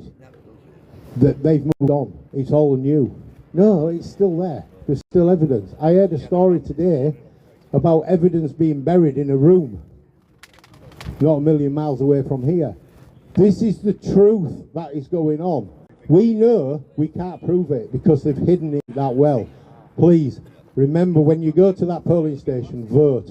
Let's keep going for the girls, keep going for the survivors. It's not just the girls, it's the boys as well. Remember that. Thank you. Once again for Ian Oakey, ladies and gentlemen. Right, so sticking with the Barrow and Hull thing, because like Rochdale and Oldham, these abuse scandals go hand in hand. Like I said, the next speaker I'm going to bring up is someone who I met many years ago in Barrow. He was the first point of contact for me in Barrow, and he told me a story which he's going to share with you now. And from that story, all that we got from the establishment was there's no grooming gangs here in Barrow. Now, after a convicted grooming gang in Barrow has been convicted, now he gets to have his say, and now he gets listened to, because before that he was shamed, he was attacked by the left. Now he's here, he's proved that he was right.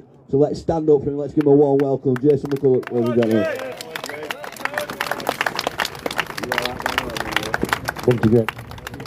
Go on, get up.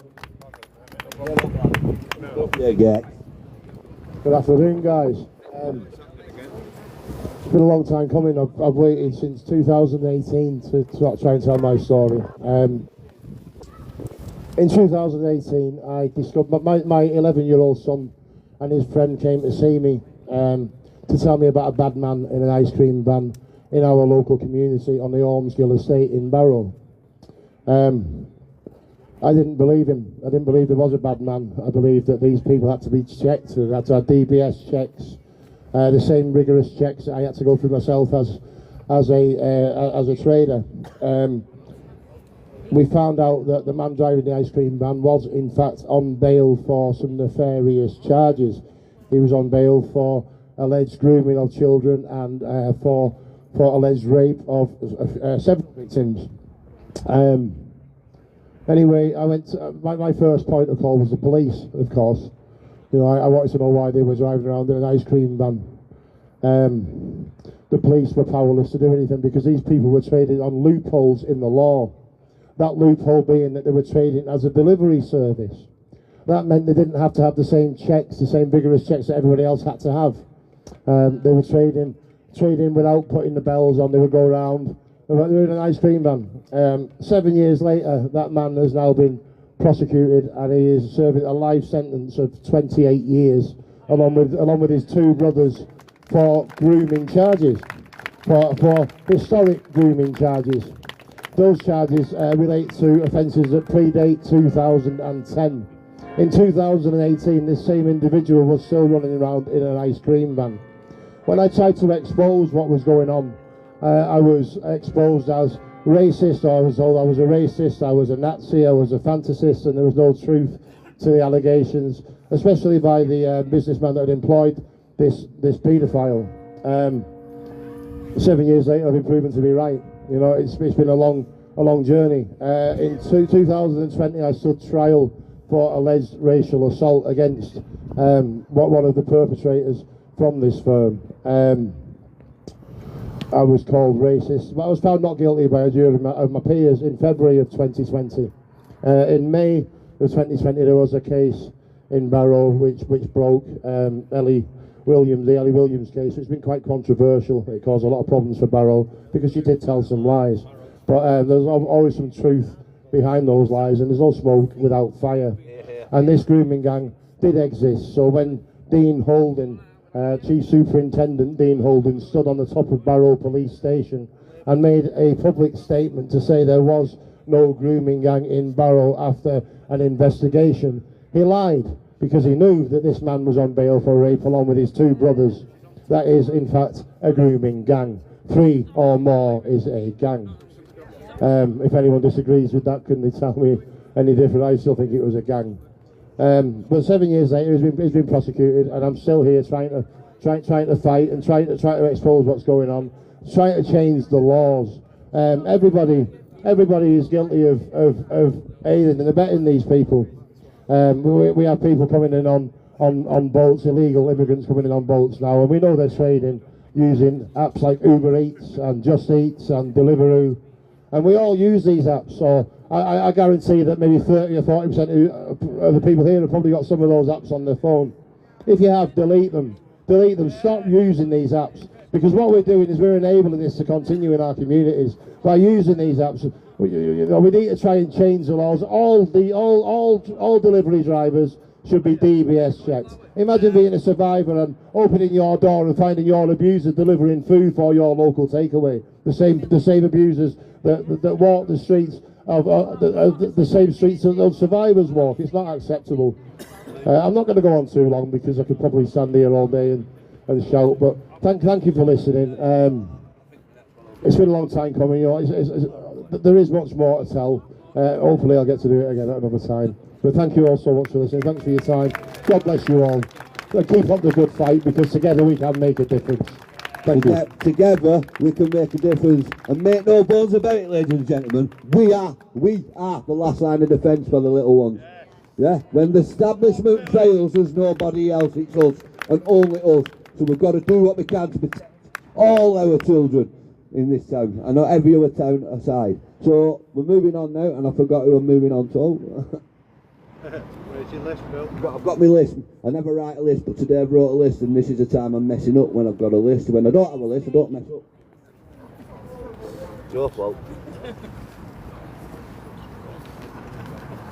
Do excuse me. Right, guys, so I'm going to talk a little bit myself now, because I've had some speakers up, and I've got a few things that I really want to get off my chest. So these are Rochdale issues. So can somebody please pick this picture up below me? Cheers, brother. I forgot his name. I haven't really. Oh, better believe I'll never forget his name. This is Aftab, a Labour councillor. The very Labour councillor who stood in the court in Liverpool and gave a character reference to a grooming gang. I just want to send them a message. Be it wherever I am, I'm coming for you in May. I myself are coming for you in May. I'm coming for you, big fella. And I'm going to run you right out your seat, because you should never have one in the first place. The minute you stood on the platform and said, these men are okay, even though they abuse children. So you're next, Aftab, you're next. And that's where you belong, on the floor. The next three I want to cover are three that shouldn't even be here. Abdul Rauf and his boys. Abdul Rauf were three members part of the Rochdale grooming gang who should have been deported over 15 years ago. They're on the third appeal. They're still here. Now they're saying, oh well, we can't deport one of them because he's a role father for his children. This man raped and abused and trafficked the children of Rochdale, yet he's still here. The last time I held a protest, the day before the government released that these men are being deported, guess where they are? Still here. Guess what they haven't done? Been deported. That's what we're stood here for today, to fight against that, because the Labour Party have made a promise that these men will no longer be a risk to our children. And here they are, walking around Rochdale like they've done nothing wrong, and we've got to accept it. And if we say anything to them, we're the ones doing the harassing. So we're going to push. We're going to keep fighting. Abdul Rauf and his three boys are going from this town and going from this country. We want them out. I'm going to talk about Operation Lytton, which is live now as we speak. I don't know if everyone's seen it, but up until last week there was a conviction of 7 men in Michel Street Crown Court over 147 years prison. Thank you, establishment, because that's the first time in the 20 years I've been involved in child abuse that a proper sentence has been handed out to abusers. That's the very first sentence. 140, that's what we want. We want more of that. 147 years. They got around about 20 years each, which is for me, it's not long enough, but it's longer than the 6 years to give Abdul Rauf, who was back on the streets after 2 years, 9 months, walking around the schools, walking around the town centre, walking around the shopping centres, while the survivors hid at home from him because they didn't want to bump into him. Survivors like Charlotte Tetley, who was too scared to walk down her own high street and had to move to Macclesfield to escape him. Why did she have to move? Why didn't they move back home? Why didn't they go? Because there was failed, there was There was legal migrants, but they broke the law. The law said if you come to this country and you break the law, you get deported. Why are they still here? They're still here. They're still here because they've got a Labour councillor standing in court saying these men are okay, these men are fine. Conspiracy. He's going in there, and he's one of the people I hold responsible. Many of the Rochdale people who are involved have gone. They've moved on. Like the coppers, like the social workers, like the council leaders, they've all gone, they've all moved on, they've departed. But we haven't forgot who you are, and wherever you go, we'll be there to meet you, and we'll be protesting against you, whatever seat you hold. Yes, we will. Yes, we will. Hear, hear. As I speak to you now, Operation Lytton's not finished. Operation Lytton, still today, has 48 men on bail, in Rochdale alone, on bail for abusing children. Yeah? There's another 5 trials to go ahead at Measle Street Crown Court over the next 12 months. I told you when we stood here last time there was 64. Some of them obviously been convicted, 2 grooming gangs convicted, the rest of them are yet to go. So this isn't over for us in Rochdale. We're going to go on now, we're going to get another 3 trials. And I'm just going to give you some of the information from this trial. Locking kids in basements, not letting them go home for 3 days. Whipping them with a kettle lead. I mean, some of the things I can't say on here because there's a child stood with us, and I don't want to go that far in because her innocence is everything we have to defend. Yeah, their innocence is everything we have to defend. At this moment in time, I'm in between politics at the moment, but I'll always be a campaigner against child abuse. I'll always fight on behalf of the children of Rochdale, of Telford, of Oldham, of Rochdale, and every other child in the UK that's under attack, if you like. We're here to help you, and that's all we exist for. That's the only agenda I have. Okay, so thank you guys.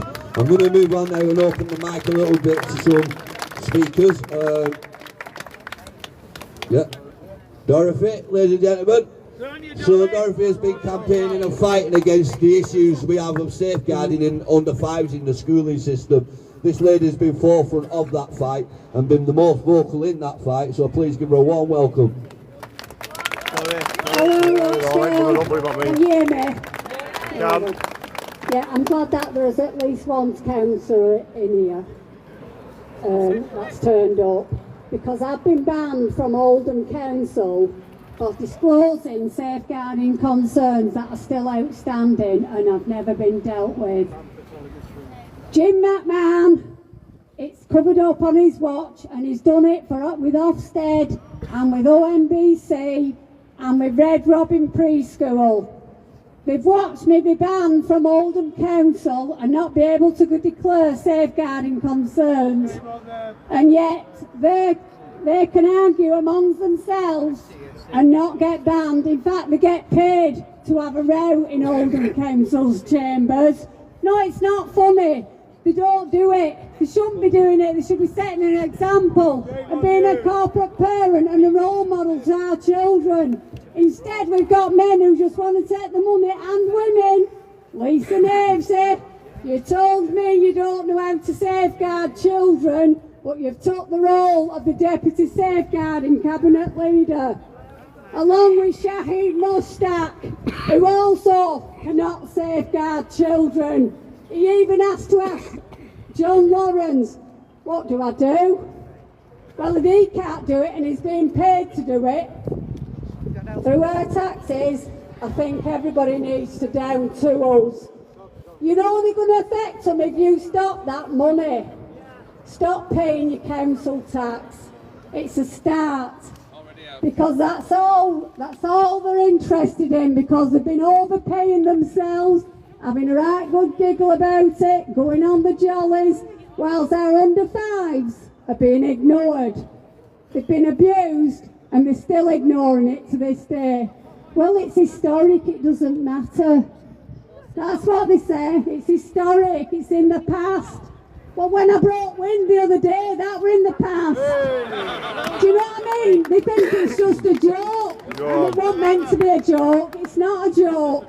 Our children are first and foremost. Every one of them matters.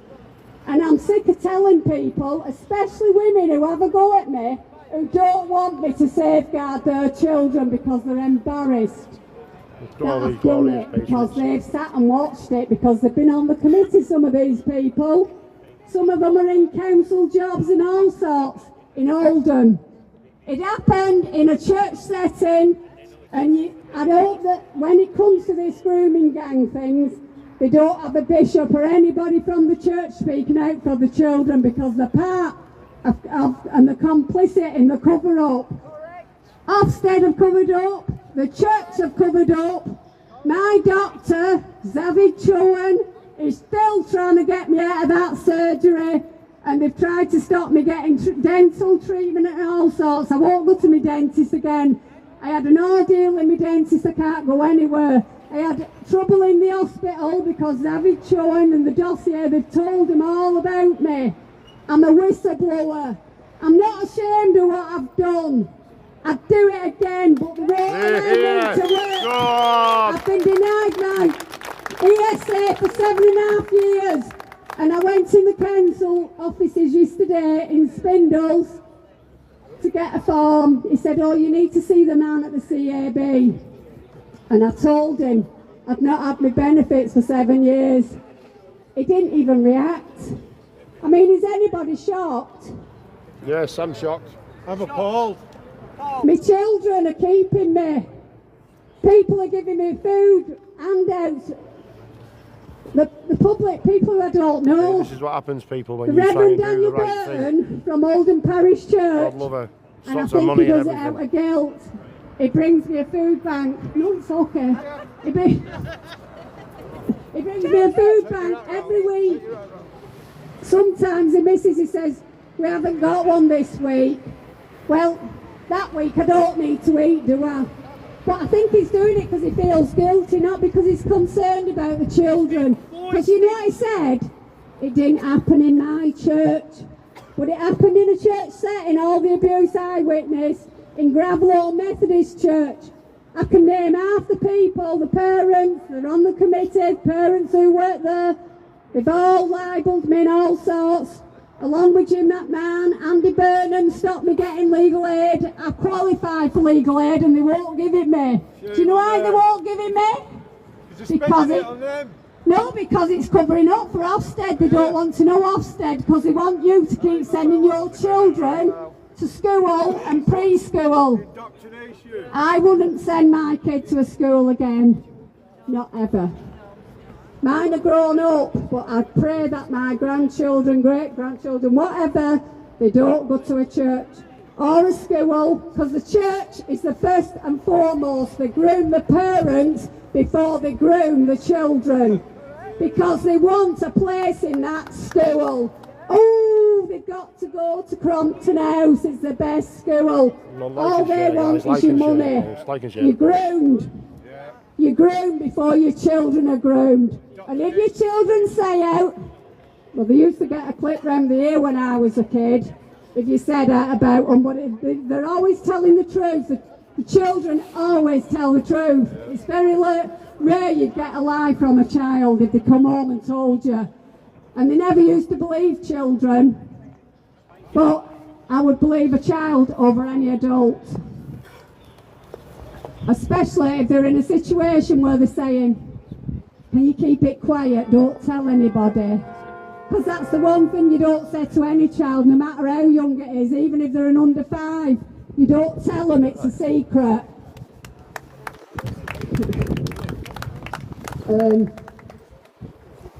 Also, I just want to tell you, when I went to this council, the man from CAB is sending me now back to Manchester University for some legal advice.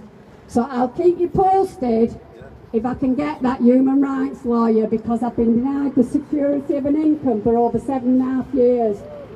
And if my children hadn't been looking after me, people say, well, why can't you do this, why can't you do that? I can't even have a trip to Wales, or I've loved a trip to Wales. I can't even go to Blackpool.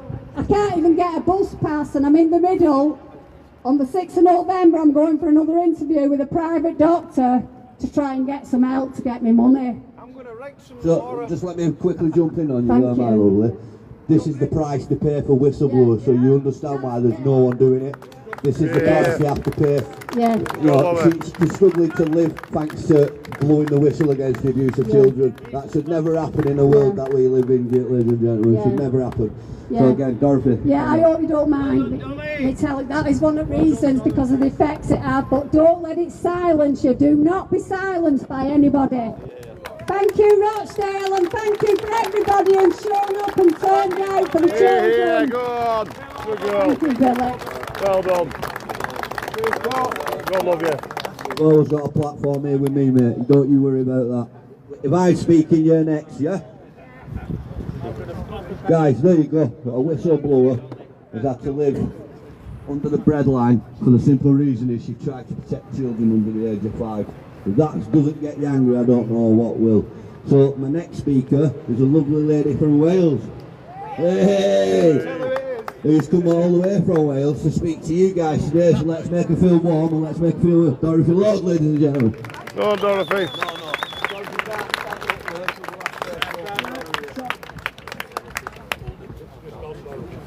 It's already on. Hello, yeah.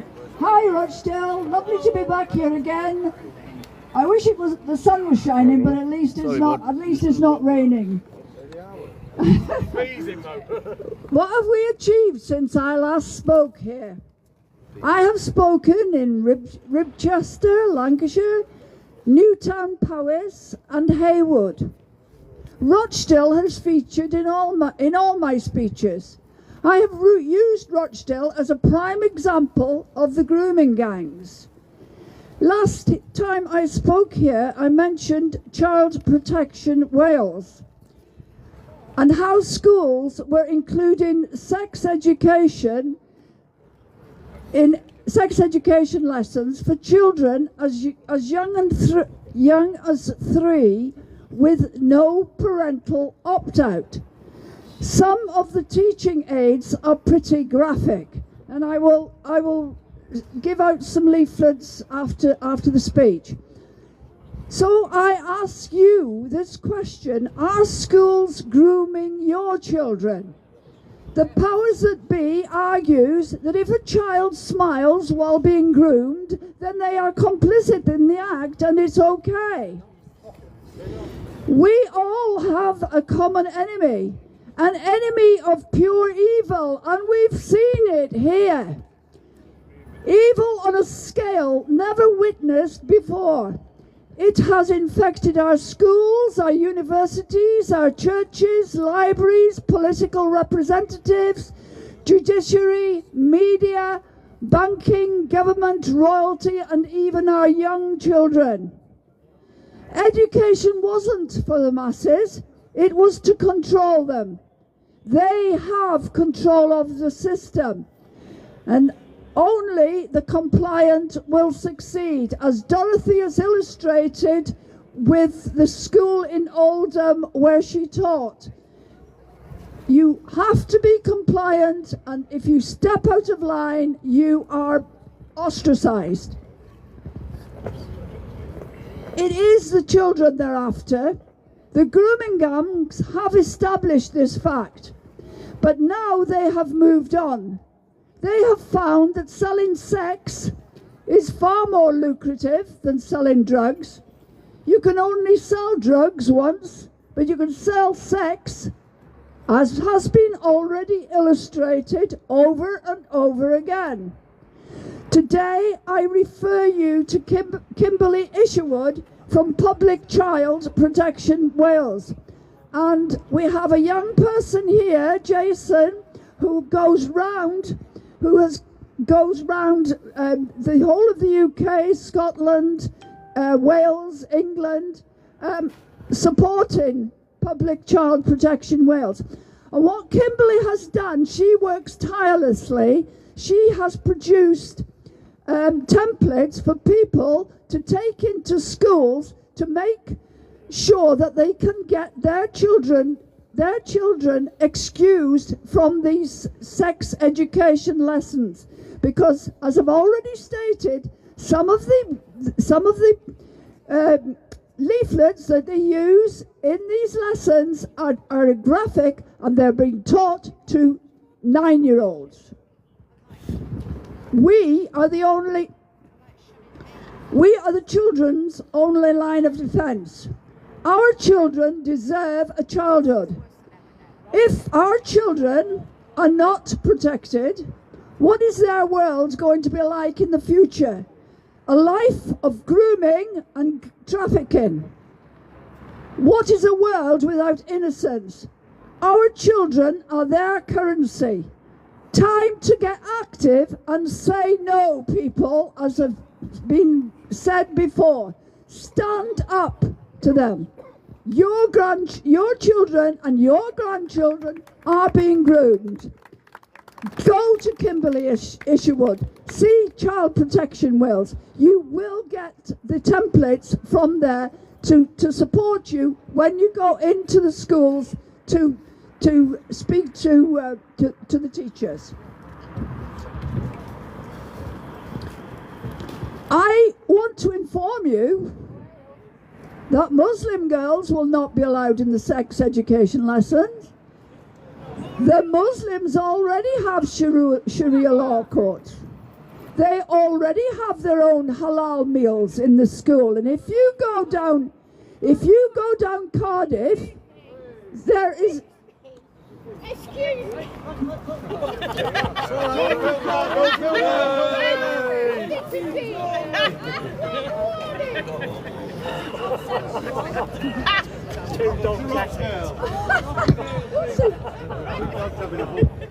Oh God, not behind me! My speech isn't that bad. The dogs don't have to have a hump. Bloody hell!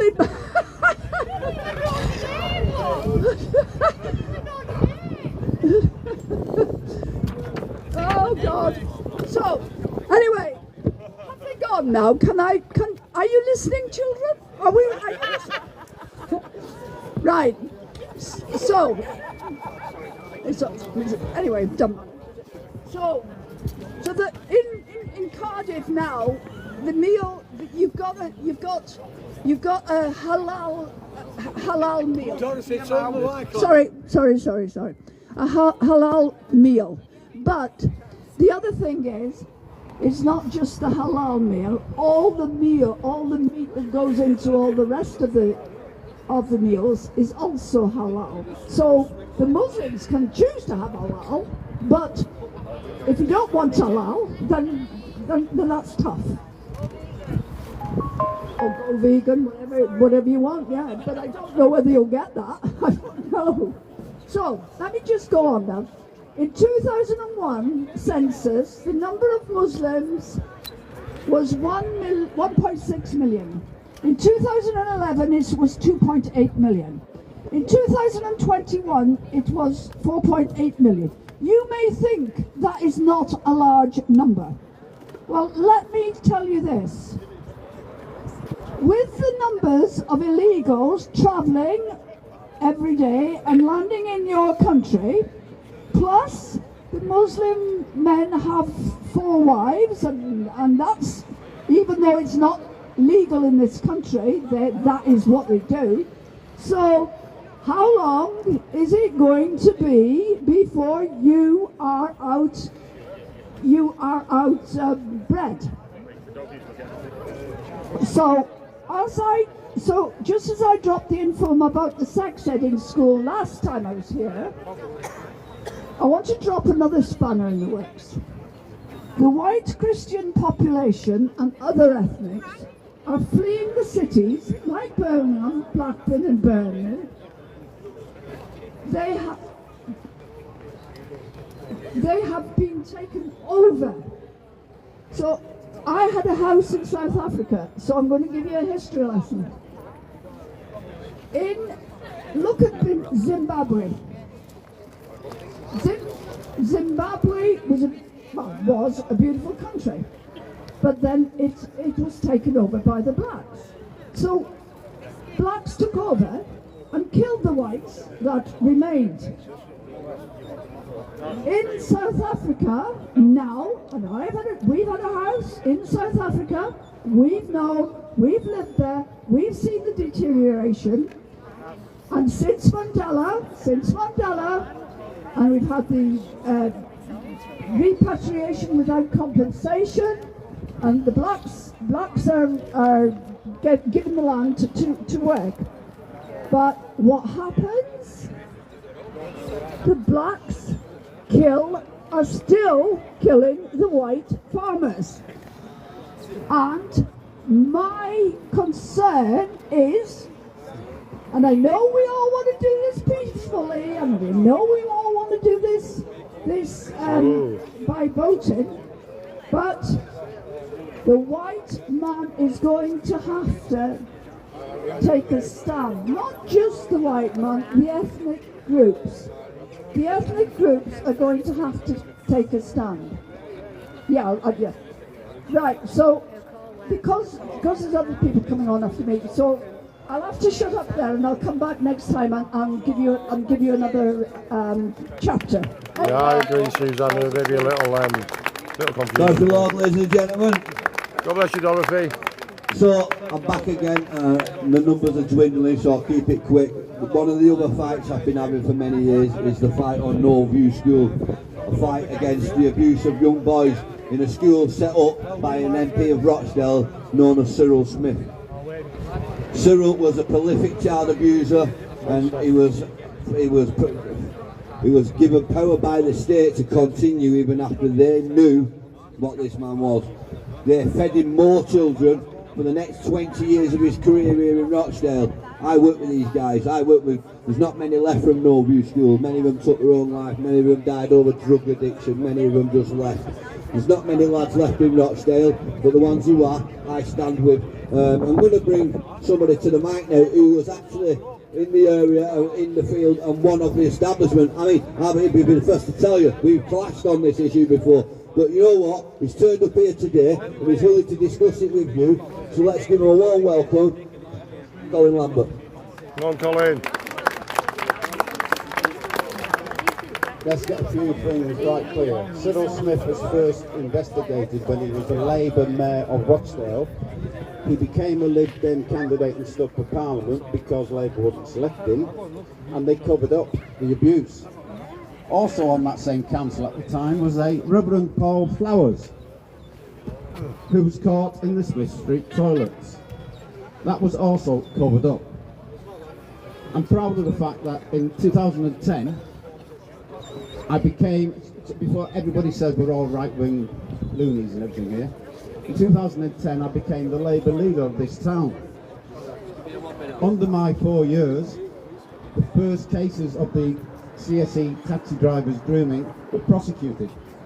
They were taken to Liverpool in 2011 and they got a total of 98 years. Here. That night I was on Granada reports and they said, is that an adequate sentence? And I said, no, it should be 98 years each. Yes. And that's what it should have been. But during my 4 years, we also tried to look at No View. In that town hall were 17 boxes of files and evidence of the abuse at No View School. When I asked for them, I was told either they were damaged in the flood, I don't remember the flood, thank you, or they were covered in asbestos and we couldn't open them. I then asked the QC to do an inquiry. In 2014, when that inquiry began, the bell rang. In 2014, when that inquiry began, I was replaced as a Labour leader by Richard Parnell. The question is, who was the fat man who was at who was the fat man at the special school? Was it Cyril Smith or was it Richard Parnell? But either way, within 4 weeks of him taking control of the council, he ended that QC inquiry into the abuse and cover-up at No View School. Disgraceful. And I'll say this too, the local politicians, if you're on the council here or in Greater Manchester, if you're a member of Parliament and you're denying that you knew about the sex abuse in your authorities from 2010 onwards, I'm here to say I remember those conversations we had and I will not be quiet.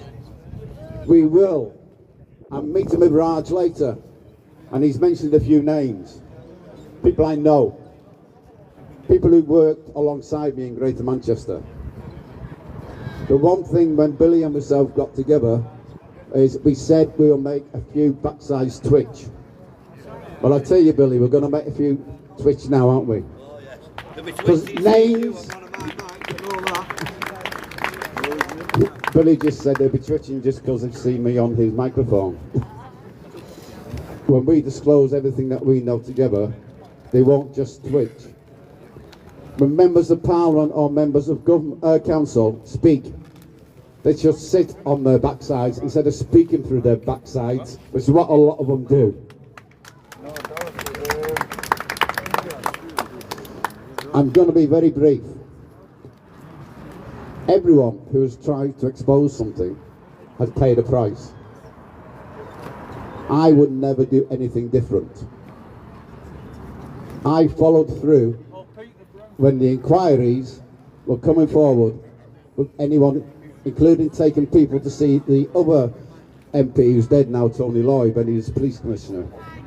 We took witnesses. I've still got those minutes.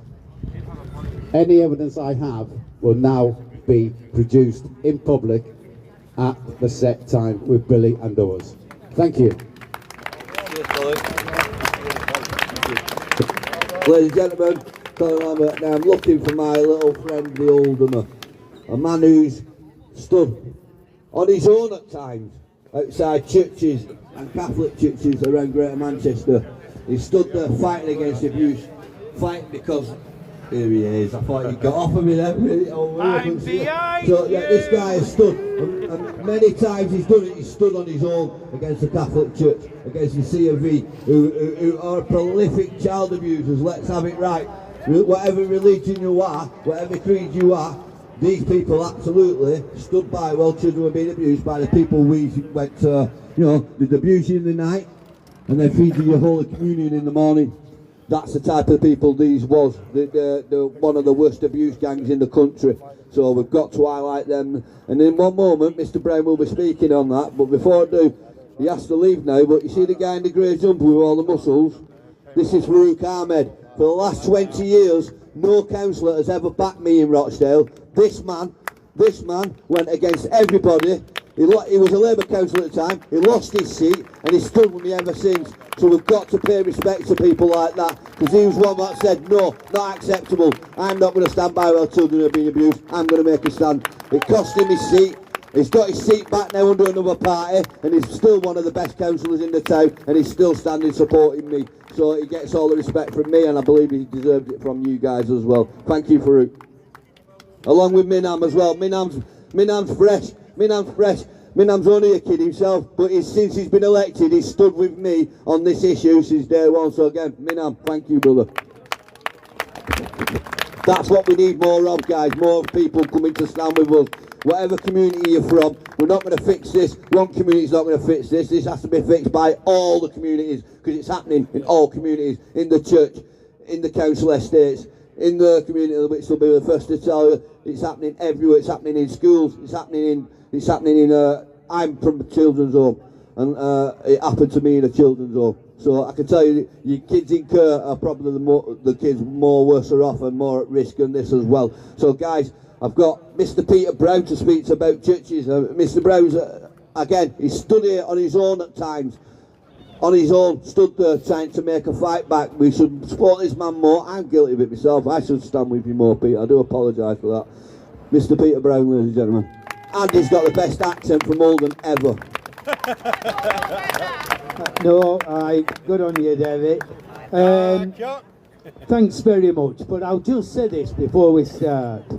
Next month, it could be our Armistice Day, and we'll have councillors and officials, MPs, standing at the foot of our cenotaphs, placing a wreath. So, in respect of all those who died, First and Second World War, we're here. We're here fighting for what you died, and you couldn't do nothing. Now, if they were alive, they would be stood here with us all. Now, I'm stood here because I was banned for 2.5 years. I were only allowed in back in the council chamber of Oldham last month. 2.5 years for holding councillors to account. And the first time was regarding a Lib Dem councillor, 22-year plus, offshore, who is now on the child sex offenders register for downloading, producing, distributing category A child pornography. Now the Lib Dems covered up, and I heard now the Lib Dems, they don't want to say nothing. No, but you don't, because you're dirty low-life sneaks. That's all you are, dirty low-life sneaks who prostitute themselves whenever there's a, oh, can you side with us? Can you do that? You know, and they'll side. It's a party that, in my opinion, is out, along with Labour and the Conservatives. But going back regarding the churches, we had a spokesperson, a Canon Jean Earlston, a few years ago, who opened up Oldham's full council meeting. What a hypocrite that woman was. What an hypocrite when you say prayers in front of councillors, never once acknowledging the harm that were done to the child sexual exploitation survivors, victims. You're praying for all these councillors. Absolutely disgraceful. Now, I did have a meeting, and at that time, he was an Archdeacon of Rochdale, David Sharples, and he was thrown under the bus by the Bishop of Manchester. Now, this week, I invited Karen Smeating, the Right Reverend Canon Carol Smeating, who's now the Archdeacon of Rochdale, to come here. And unfortunately, I did get a reply, and she said that I'm in other engagements, so sorry. So I sent her a text back, thanking her for a reply, and hopefully she may attend again. Now, I know fine well she won't, because Billy and his lads were with us 2 years ago, right outside when the Christmas markets opened in Manchester, right outside Manchester Cathedral. Right outside Manchester Cathedral, where the Bishop of Manchester sent me a letter. I don't want to talk about this issue anymore. Go away. Don't raise this issue. Well, I'm raising the issue. If our reverends within the Catholic Church, and I'm a practicing Roman Catholic, I'll be going to Mass tomorrow, and I even pulled my priest up and said, you know the worst thing the Catholic Church ever did? He said, what's that? I said, you covered up and protected child paedophilia clergy. And you didn't have the strength of your own faith and convictions to open up, to ask for forgiveness and let the parishioners decide whether they forgive you. You covered it up. And it's same with the Church of England. Now, Dorothy's just said about the Methodist Church. She whistle blew. Now, all churches are together. They're all in it together. They're supposed to be helping one another. Oh no, we were it. The Bishop of Newcastle, Helen Han Hartley, who asked for the sacking of the Archbishop of York. Asked for the sacking, covering up. Now, I'm not mithered. In my religion, you know, we don't have ladies, female reverends, but if it helps to stop the surge where male clergy can't keep it in their pants and they want to do the despicable, and we need a lady who hasn't got the testosterone, then fair enough. But I've seen Oldham councillors here, and I hope that they've got the buckle to call out to go against whoever is in charge more, to hold the councillors to account. Now Roger Meyer was on, I'm a supporter of Roger Meyer, and when Andy Burnham's assurance review, Debbie Barrett-Cole will know, Andy Burnham's, who were over 100 of us, weren't they, Debbie? Over 100. And because I raised concerns and caused a fracas in the council chamber regarding Rod Blythe, they beamed in on me and they had me where I had my finger out. And I was banned for a year because I pointed my finger. Now, there were over 100 in that public gallery who come. Debbie Barrett got an Asborn Hall. There were a handful who they picked out. Where were the other 100? They picked out because you spoke out. And it's like I said, I pride myself in all those First and Second World War soldiers who died for this country to be sent down to the dogs, to the pits. And it's the people, the politicians, who let us down. Now I'm looking at two inspiring buildings, looking at a church, looking at a town hall. And what we must never forget is, it was overall people working in overalls that built everything we walk in, live in, ride on, sail on, praise in, every damn thing were built by overalls. And we have every right to hold our politicians to account. And we continue to hold them to account because that is their duty. Now, I phoned up Andy Burnham's office, Greater Manchester Mayor, the last 2 weeks, 4 times. And only this morning in Uppermill, when I spoke to a man and his wife, and he said, I think you need to know this, Peter. Andy Burnham is on either Radio Manchester once a week on live phone-ins. And a lady phoned him up, we're allowed on, and said, why don't you answer your calls? Andy Burnham! I've left you 4 messages, along with Kate Green. Answer your calls. I'm paying you how much out of my council tax. Answer your phone to me to make an appointment where I can tell you things you need to know regarding GMP Police, the despicable cover-up of CSE, the gross failings within CSE, the failing to come out on 999 calls. Oh no. Please keep fighting. Keep coming out and supporting. It's absolutely scandalous what's going on. And I'm 72-year-old and I'm sick to death. I am sick to death of them going on the gravy train, thinking they're untouchable. And the next, I think it's next month, I'll be allowed back in the council chamber. I don't know whether I'll last more longer than that. Probably be a lifetime ban. But I will credit myself for holding them to account. Thank you so very much.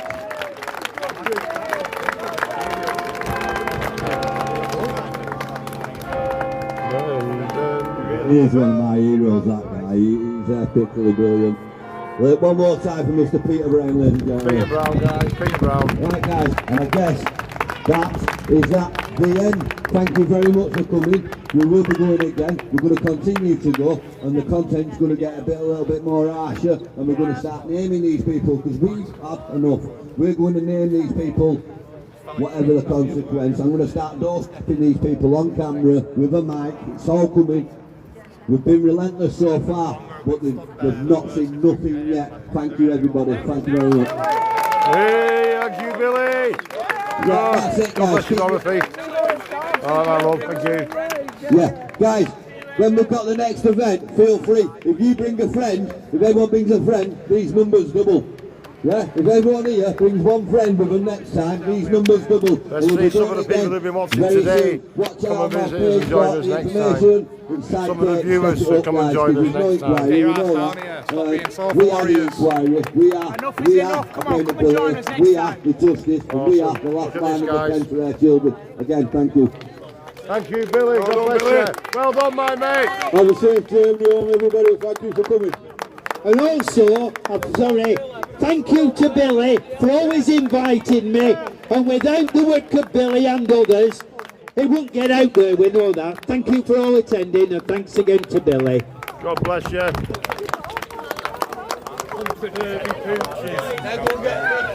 Right, guys.